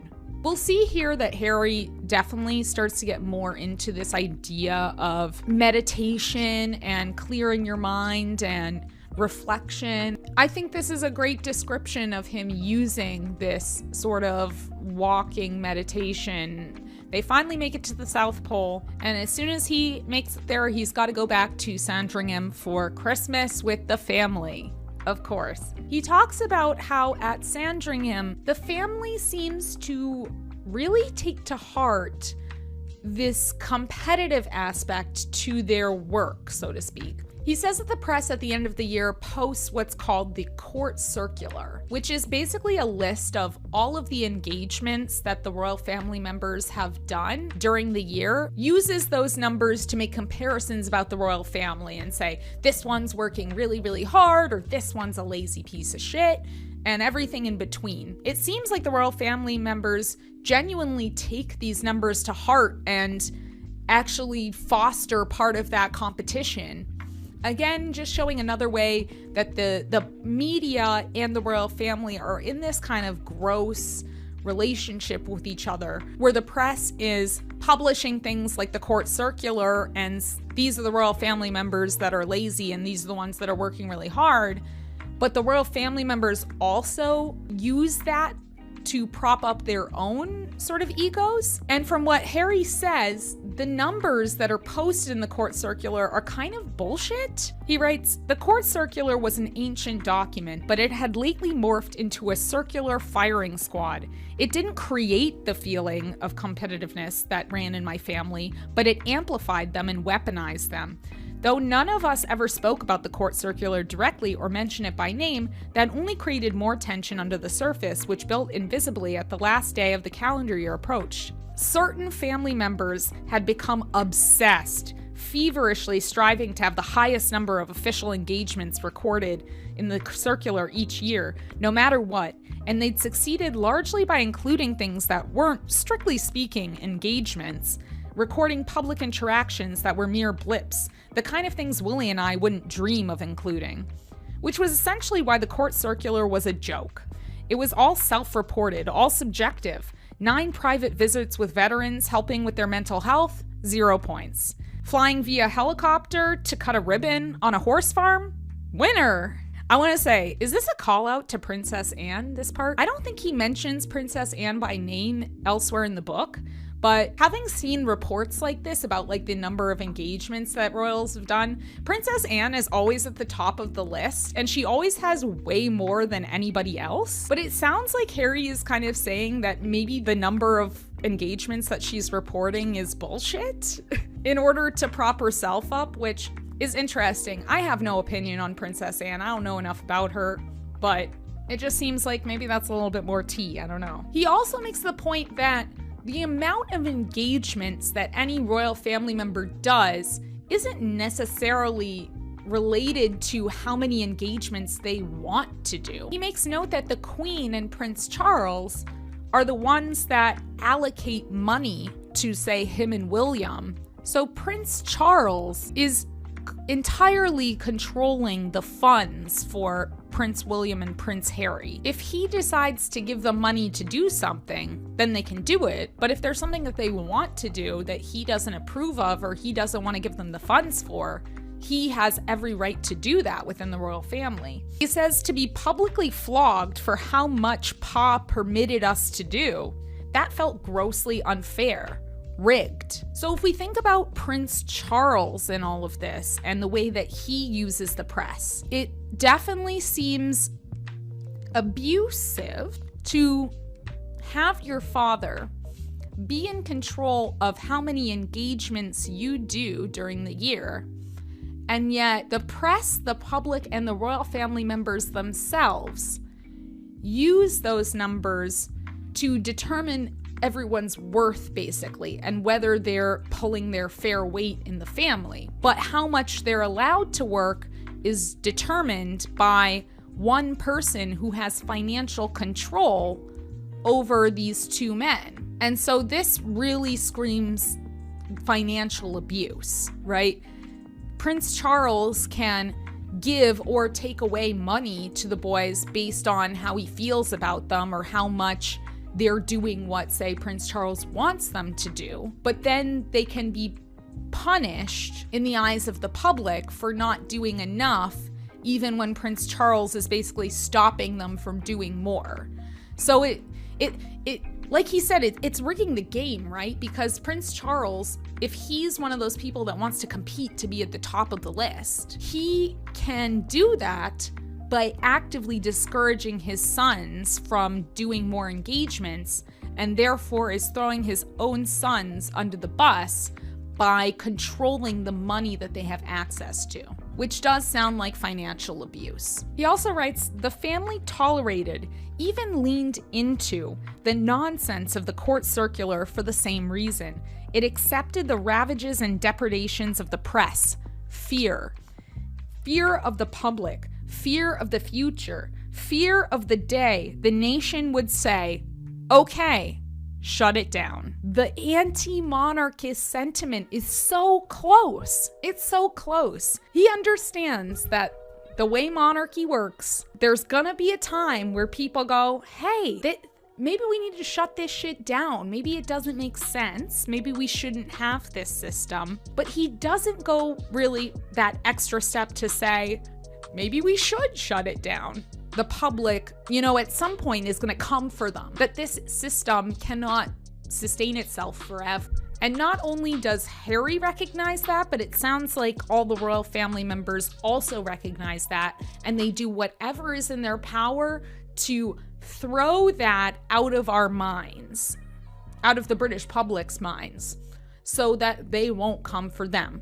And so they use this circular to say, look at how much work we're doing. Look at how valuable we are. Look at how much good we're doing in the world. When in reality, it's just a number that they're throwing out there to the press to say, I'm doing a good job, when there's no actual checks and balances to see, are they actually effective, or are they just throwing a big number at us? Chapter 70, Harry moves into Nottingham Cottage, which is on the grounds of Kensington Palace, but is not the palace itself. It's a very small chapter, but it also is really sad because Harry seems to have thought that maybe moving closer to William and Kate was going to make them closer relationship-wise. But he just says that, William and Kate never really seemed to, invite them over for dinner. He literally lives on their property, and they don't invite him around. They don't seem to, want to hang out with him. And he starts to feel like maybe he's now considered the third wheel. Maybe things would be different if he was married or in a relationship, that he could have a closer relationship to them. But again, even that is pretty messed up, that he feels like he can't have a relationship with William and Kate, even though he literally lives right next to them. They don't seem to want to extend these gestures to him. Chapter 71, Harry and Cressida are now more officially together. Obviously, with all of Harry's girlfriends, they have to go through sort of being more secret and covert. They get papped, and so for Harry, in some ways, that's obviously bad because that brings on the press scrutiny, but that also means that he doesn't have to hide. And so he makes note that in some ways, he thinks that helped them open up to each other a little bit more. And so he talks about how when they were on a skiing trip together, Cressida asked him about his mother. That was a first for him. Nobody really wanted to ask him a question like that, even his girlfriends. And he said her tone was just the right blend of curiosity and compassion. Again, very similar to how he described when Tige asked him about his future with, what's her face? They all start with C. Did you notice that? All of Harry's girlfriends start with C, so they all blend in my mind. Cassandra? No. Chelsea. It's very similar to when Tige asked him about the war in Chelsea, where he talks about how it's people when they ask the questions with that sort of compassion and they want to understand, that he starts to open up to people. And he always makes a note of, again, it's not about people asking questions to him. It's about people that are asking for the right reasons about him. Because this kind of threw him off guard, because he had never sort of experienced this before, he describes that this was the first time he was able to really cry and talk about his mother. So between the ages of 12 and 30, Harry has not had any space to cry and grieve over his mother. He says it was cathartic, but he starts to feel guilty because even though he had this cathartic moment with Cressida and they seemed to be getting really close, this was also the vacation where Harry noticed that him and Cressida were maybe not a good match for each other. And so he knew that eventually he was going to have to break up with her, but he had also had this very vulnerable moment with her. And so I can understand that would be a very messy situation for a breakup, because he got so much out of her in terms of his own processing of his grief, but he also recognized that maybe she wasn't the right person for him. And so he had to hurt her by breaking up with her, even though he really didn't want to do that, because in some ways she really did help him. I don't know, really sad. A lot of his breakups, they just seem very sad. Chapter 72, Harry goes to a wedding and he's like a sad boy. That's it. Chapter 73, back to the phone hacking scandal. We're in June 2014 now. One of the main people involved in the phone hacking scandal is acquitted. For Harry, obviously, this is so frustrating. This chapter is basically screaming at the British public, I should say. He writes, "I never believed what I read, but now I truly couldn't believe what I was reading. They were letting this woman walk, and there was no furor from the general public? Did people not realize that this was about more than privacy, more than public safety, more than the royal family? Indeed, the phone hacking case first broke wide open because of poor Millie Dowler, a teenager who'd been abducted and murdered. Rehabber Cook's minions broke into Millie's phone after she'd been declared missing. They'd violated her parents at the moment of their worst pain and given them false hope that their little girl might be alive because her messages were listened to. Little did the parents know that it was Team Rehabber listening. If these journalists were villainous enough to go after the Dowlers in their darkest hour and get away with it, was anyone safe? Did people not care? They didn't. They did not care. My faith in the whole system took a serious hit when the woman got off scot-free. I needed a reset, a faith refresher." I'm just gonna let that one sit there, okay? If you're a British and you are not incensed by how the phone hacking scandal left off after that plea, I mean, I don't know what to say to you. Like, I can't say it any better than that, can I? Chapter 74, Harry just makes the point that he doesn't get out much. He can't really get out much because, again, the press is just hounding him anywhere he goes. So he's just stuck at Nottingham Cottage for most of his time. Chapter 75, he mentions a trip that he, William, and Kate went on in 2014 to the Tower of London. He mentions looking at the crown and being in awe of it, which is, again, it's so funny. You think like the royal family, they must see the crown all the time. They must see all the royal jewels and all the fancy things all the time. But it's just a reminder, again, it's just on public display for tourists to go look at in the Tower of London. Like, it's not like they're putting the crown on every day. To me, it's very funny. I think it puts in perspective. They're just spectators to the whole institution, just like the rest of us. Like, what good is it that there's living royals when we can just have the crown in the Tower of London and go use it as a tourist attraction? Like, what good is it that the royal family are living, breathing human beings that are looking into this system just as much as we are? It's interesting. Chapter 76 is when the Invictus Games start up. The Invictus Games are named after a poem called Invictus. He puts some lines in it here. It's, "I am the master of my fate. I am the captain of my soul." Pretty famous British poem. Of course, for him, he loves that he's completed this big project to help wounded veterans. You can tell that this is a big accomplishment for him. He feels proud of himself for getting this off the ground. And the reception that it received from the people that it affected, the families of veterans themselves that got involved with the project. It's just heartfelt content, you know? Chapter 77, after the Invictus Games have gotten started, Harry is officially leaving the army. So he had left Afghanistan, but he was still actively working in the army, I guess doing desk work or something. Now he's officially going to leave and become a full-time royal, and he's really not sure what does that entail? Again, since he was an adult, he's basically had a job.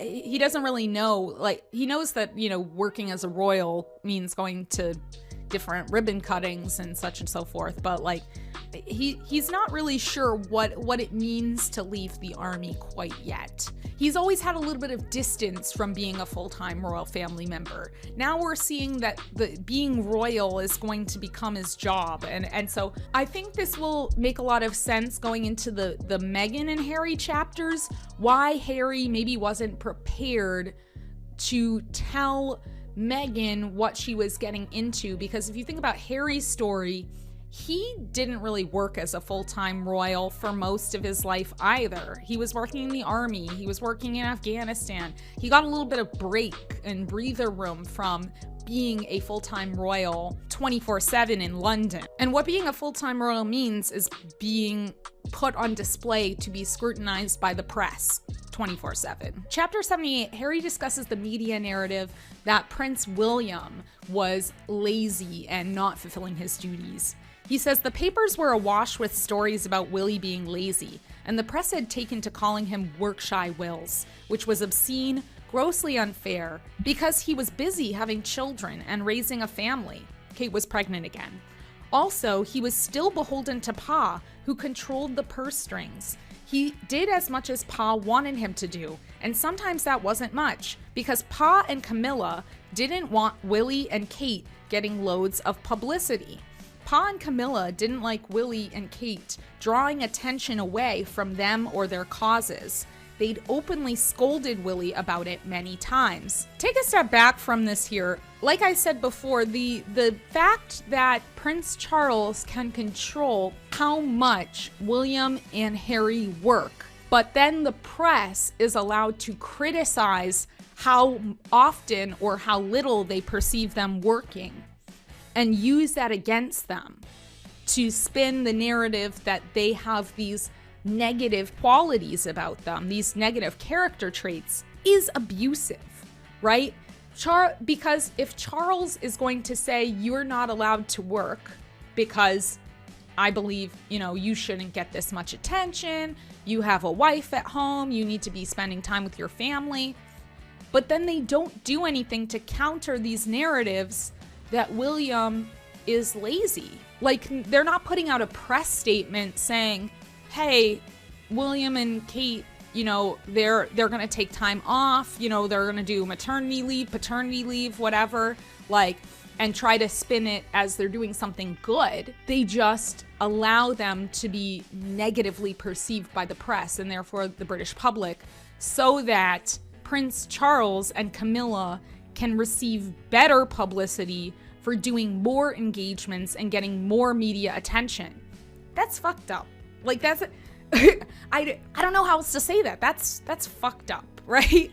It's abusive. He's not allowing them any options other than to be perceived negatively by the entire world, right? He talks about how there was a case where William and Kate were going to go to a tennis club for an engagement, and that Prince Charles was so concerned about the positive attention that Kate Middleton could have gotten from the engagement that he told William and Kate specifically, just make sure the Duchess doesn't hold a tennis racket in any of the photos. Why? This is conniving like shit here. They're so concerned because I keep in mind we're in 2015, right? William and Kate are, of the young royals, are the most front-facing young royals. They're the last ones to have gotten married.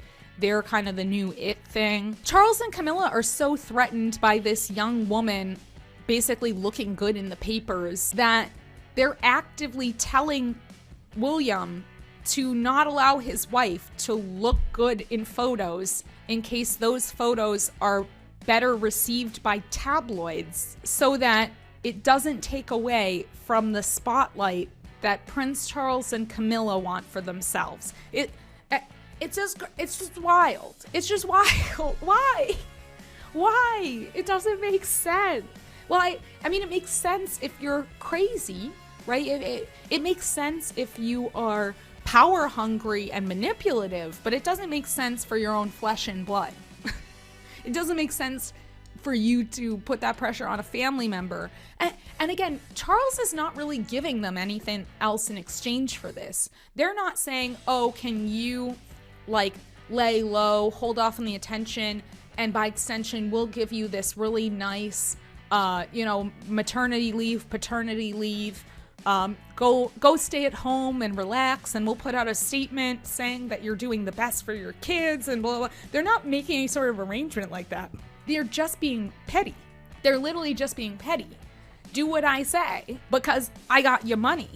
Like, that's financial abuse. You get money when I tell you you get money.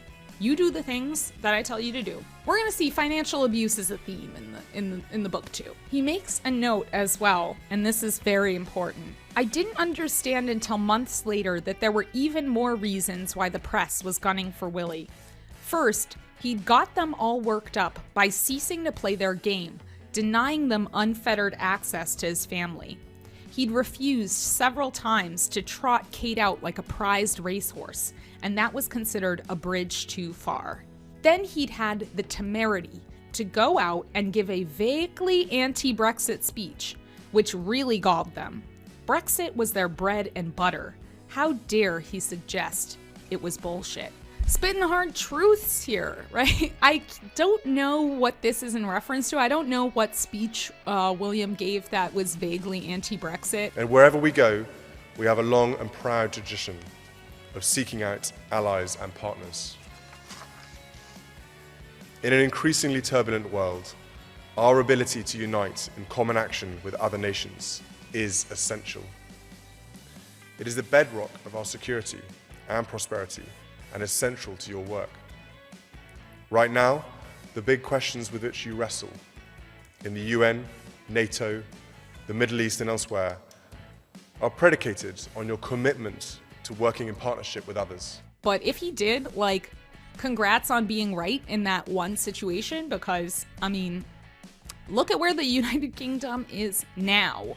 Like, good on him. Good on him. We will see that this is, again, what we'll call foreshadowing, that the press targets people that don't give them just every little juicy detail that they want.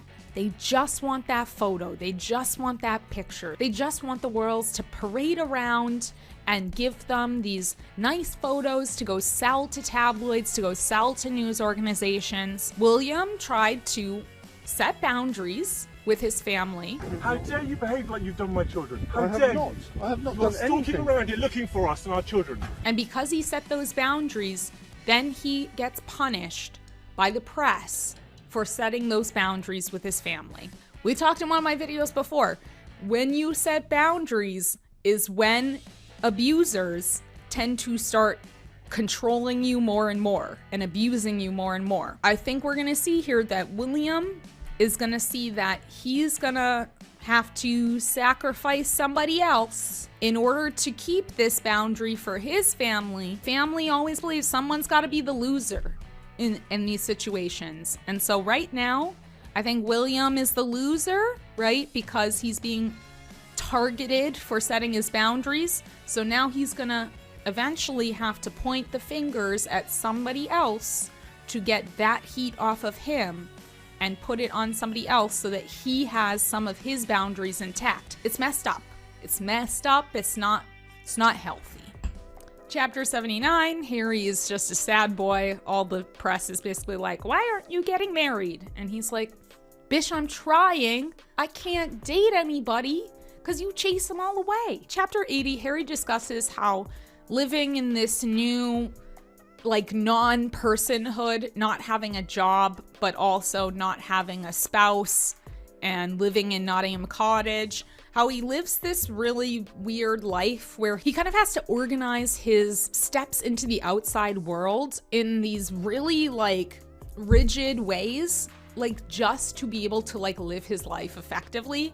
Like, he talks about having to go grocery shopping and how, like, he has to have a system down pat to, like, go to the grocery store at like the least busy time, go in for 10 minutes, memorize where everything is on the shelves, take everything that he needs, like wear disguises, pay for his stuff, get the hell out. And even when like the supermarket changes like their shelving layouts and stuff like that, things like that just totally ruin his plans because he has to have a system down that will allow him some sort of safety. But it's also so tragic because then he becomes confined to Nottingham Cottage for most of his time when he's not doing official engagements. When you're sitting around your tiny house all day watching Friends in your underwear, eating soup over the kitchen sink, I mean, that's a pretty sad bachelor life to have. And I mean, I think it just continues to build up this like hopeless romanticism in Harry. We see here that his father doesn't give him like a budget or money for his regular everyday clothes. His official clothing allowance is just for formal wear and formal occasions. So for the rest of his like normal everyday clothes, he has to save money. He has to be thrifty. You think as a royal family member that this idea that he's like being waited on hand and foot and he can have whatever clothes that he wants or what. In his case, as this sort of non-entity in the royal family, he doesn't get that at all. He doesn't get that luxury at all. If he wants to have clothes to wear, regular everyday clothes, he's got to go shop for discounts. So he talks about going to TJ Maxx in the United States. If I can Google why it's called TJ Maxx in the US and TK Maxx in the UK, I've always wondered this. I'm gonna put it on the screen. So he describes literally waiting for like a sale at TK Maxx so that he can like go to the store when nobody's around, go up there, like grab a bunch of things off the rack. He can't like dilly-dally, just grab a bunch of stuff, take it home and like hope for the best. Chapter 81, Harry is still continuing to struggle with this anxiety that's, not only stemming from, his PTSD from the war, but also just his general life situation right now. He's not in a good place, obviously. He talks about another time where he is giving a speech, he has a panic attack, and he talks about William coming up to him afterwards and laughing at him, saying like, Harold, look at you, you're drenched from like all his sweat. And Harry's like, what the fuck? He says, I couldn't fathom his reaction, him of all people. He'd been present for my very first panic attack with Kate. Another, like, ding in their relationship, I guess. Both of us should have known better, should have recognized my crumbling emotional and mental states for what they were, because we just started to discuss the launching of a public campaign to raise awareness around mental health. It's another step in this journey towards Harry realizing that he needs to get mental health supports, but we've seen throughout the book that he kind of gets started and stopped on this sort of journey because the royal family is very bad at dealing with mental health and seems uneducated on it. Despite launching campaigns supposedly to support mental health, they don't seem to understand it. Chapter 82 is just kind of sad. He talks to somebody that met his mother once at a hospital, and the lady says that, oh, your mother, she gave a great cuddle. And he's like, oh yeah, I know. And he's like, I didn't actually know. And that's just really sad. Chapter 83, Harry is back in, say it with me now, where you think Harry is right now? Where do you think Harry went? Botswana, correct. He mentions to Tej and Mike that he's tried to start therapy based on William's suggestion, but he hasn't seemed to find a therapist that really like works for him. He says that he's also started doing meditation. Like I said, Harry seems to understand like the benefits of sort of clearing your mind through meditation. He also mentions that he's tried psychedelics for therapeutic purposes. He had used them for fun in the past, but he realized now that using them therapeutically, they seemed to be helping him with his PTSD, and they allowed him to let go of these sort of like rigid social constructs, these preconceptions about the world, which I think is an excellent point.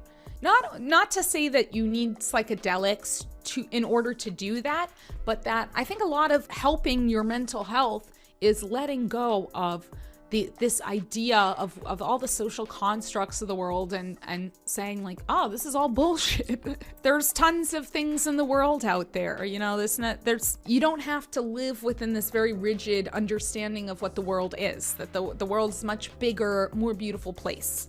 And so I'm glad that psychedelics were able to help him with that. After like all of these like small steps in trying to help with his mental health, he also is thinking about what he's going to do for the rest of his life. Like what are going to be like his causes, his charities, the things that he's going to do as a working royal. And the two things that he really wants to do are to work in Africa and work on the Invictus Games. But he says one problem was that William wanted Africa to be his thing. We'd had some real rows about it, I told Teach and Mike. One day, we almost came to blows in front of our childhood mates, the sons of Emily and Hugh. One of the sons asked, "Why can't you both work in Africa?" Willie had a fit, flew at his son for daring to make such a suggestion. Because rhinos, elephants, that's mine. It was all so obvious. He cared less about finding his purpose or passion than about winning his lifelong competition with me. This part sounds petty as fuck. If Prince William did this, then like, I just can't imagine how petty do you have to be? Do you know how many countries are in Africa? There are 54 countries in Africa. Like, it's a huge place. Like, there can be 2 working royals that do work in Africa. What is this? Like, is it colonial times? Do you have to divide the map? Like, do you have to draw a line? Does William get North Africa? Does Harry get South Africa? What the fuck are you talking about? You want to work with rhinos and elephants? Go for it, dude. Like, there's rhinos and elephants all over the place. Do it. Like, no one's stopping you. Again, the royals are like so focused on like everybody's got to have their own thing and nobody can step on each other's toes. Everyone has to do their own work separately, but also they have to show like sort of a united front, but also they can't be too united because press is gonna make people pitted against each other and maybe this person's doing it better than this person, and so they have to stay kind of away from each other's spheres of influence. It's just a mind fuck. It doesn't make sense. It really doesn't make sense for people that want to say that they're doing good work with charity and stuff like that. He states that later on he learned that Prince William had been a little bit resentful of him going to the North Pole, I guess, because that sounded really cool and I don't know, maybe Prince William has FOMO or something, and that he had been telling people that he had permitted Harry to go to the North Pole, as if he had any sort of control in the matter, which is this is where we're starting to see a little bit more of the controlling aspect of William. Almost makes it sound like he allowed Harry to work with veterans. And he kind of makes a comment of like, well, I let you work with wounded veterans. Why can't you let me work on rhinos in Africa? And it's like, dude, like that makes no sense. Why can't you both do both? Like, it's just messed up. It's messed up how he thinks sometimes. In fact, on this trip that he's describing with Tej and Mike in these next couple of chapters, he's working a lot with anti-poaching efforts in Botswana. He actually has really gruesome details about how poachers will tranquilize animals and then cut their horns off while they're alive and then just leave them to die, and it's really horrible. I'm glad he's raising awareness for some of these horrible like poaching techniques. Chapter 86. Harry goes on a trip to America. Very interesting. He's going to LA and Harry realizes that Americans are awesome. Thank you. I think it speaks for itself. Yeah. Strange time to be pro-American. Most of the world wasn't. Certainly not Britain. Many Brits despised the American war in Afghanistan and resented being dragged into it. With some, the anti-American sentiment ran very hot. I was reminded of my childhood when people warned me all the time about Americans. Too loud, too rich, too happy. Too confident, too direct, too honest. Nah, I always thought. Yanks didn't beat around the bush, didn't fill the air with polite snorts and throat clearings before coming to the point. Whatever was on their mind, they'd spit it out like a sneeze. While that could be problematic at times, I usually found it preferable to the alternative. No one saying what they truly felt. No one wanting to hear how you felt. I think this is absolutely true. I know it sounds like ridiculous to like get on here and be like scolding British people for being anti-American. It's like, I get it. America is a global superpower. Americans, you're punching up, you think, like, oh, like I'm supposed to feel bad for Americans for like anti-American sentiment in the world. Like, no. But I do think that anti-American sentiment in the UK is ridiculous. The thing about anti-American sentiment to me in the UK is that it seems to be about the way that Americans, like he said, are not willing to like beat around the bush and are willing to actually engage in conversations about real shit. And that to me is like, I almost feel like anti-American sentiment is weaponized against British people in order to, again, like he said, condemn like British people that speak out like against injustice or speak, openly about mental health. It's one thing if you want to say, okay, Americans are really loud and rude or whatever. I 100% agree with that. I've been an American expat abroad, and American expats and Americans abroad in general are annoying as fuck. You can hear them like all the way down the street. Like their voices carry, my voice carries, I'm sure. I try my best not to be that kind of American person abroad because I get it. 100% I get it. Americans are really loud and obnoxious, and some of them abroad are stupid as fuck. I get it. But I don't like when people are like, oh, you're so American because I'm talking about racism, or I'm talking about injustice, or I want to have an open and honest conversation about the British media, and I would rather do that than talk about the weather for the 100th time that day. This sentiment of like, never complain, never explain, or stiff upper lip, that's policed by saying if you don't shut up about injustice, or you don't or you're too loud about talking about things that are controversial, then you can be dismissed as being too American. I don't like that. They're like, oh, they're like too American now. This is happening to Harry right now. The media is basically like, ever since he's met Meghan, he's become too American. He's speaking out too much. He's too confident, like he's saying, too confident, too direct. Meghan has changed him to be too American and too woke and blah, blah, blah. That narrative is dumb. Okay? Like, turns out that the house party that Harry goes to in LA is at Courtney Cox's house, which he's like super happy, like he's super excited about, because he's like, oh my god, it's Monica on Friends. It's funny, he seems a little bit fangirly here in this whole chapter.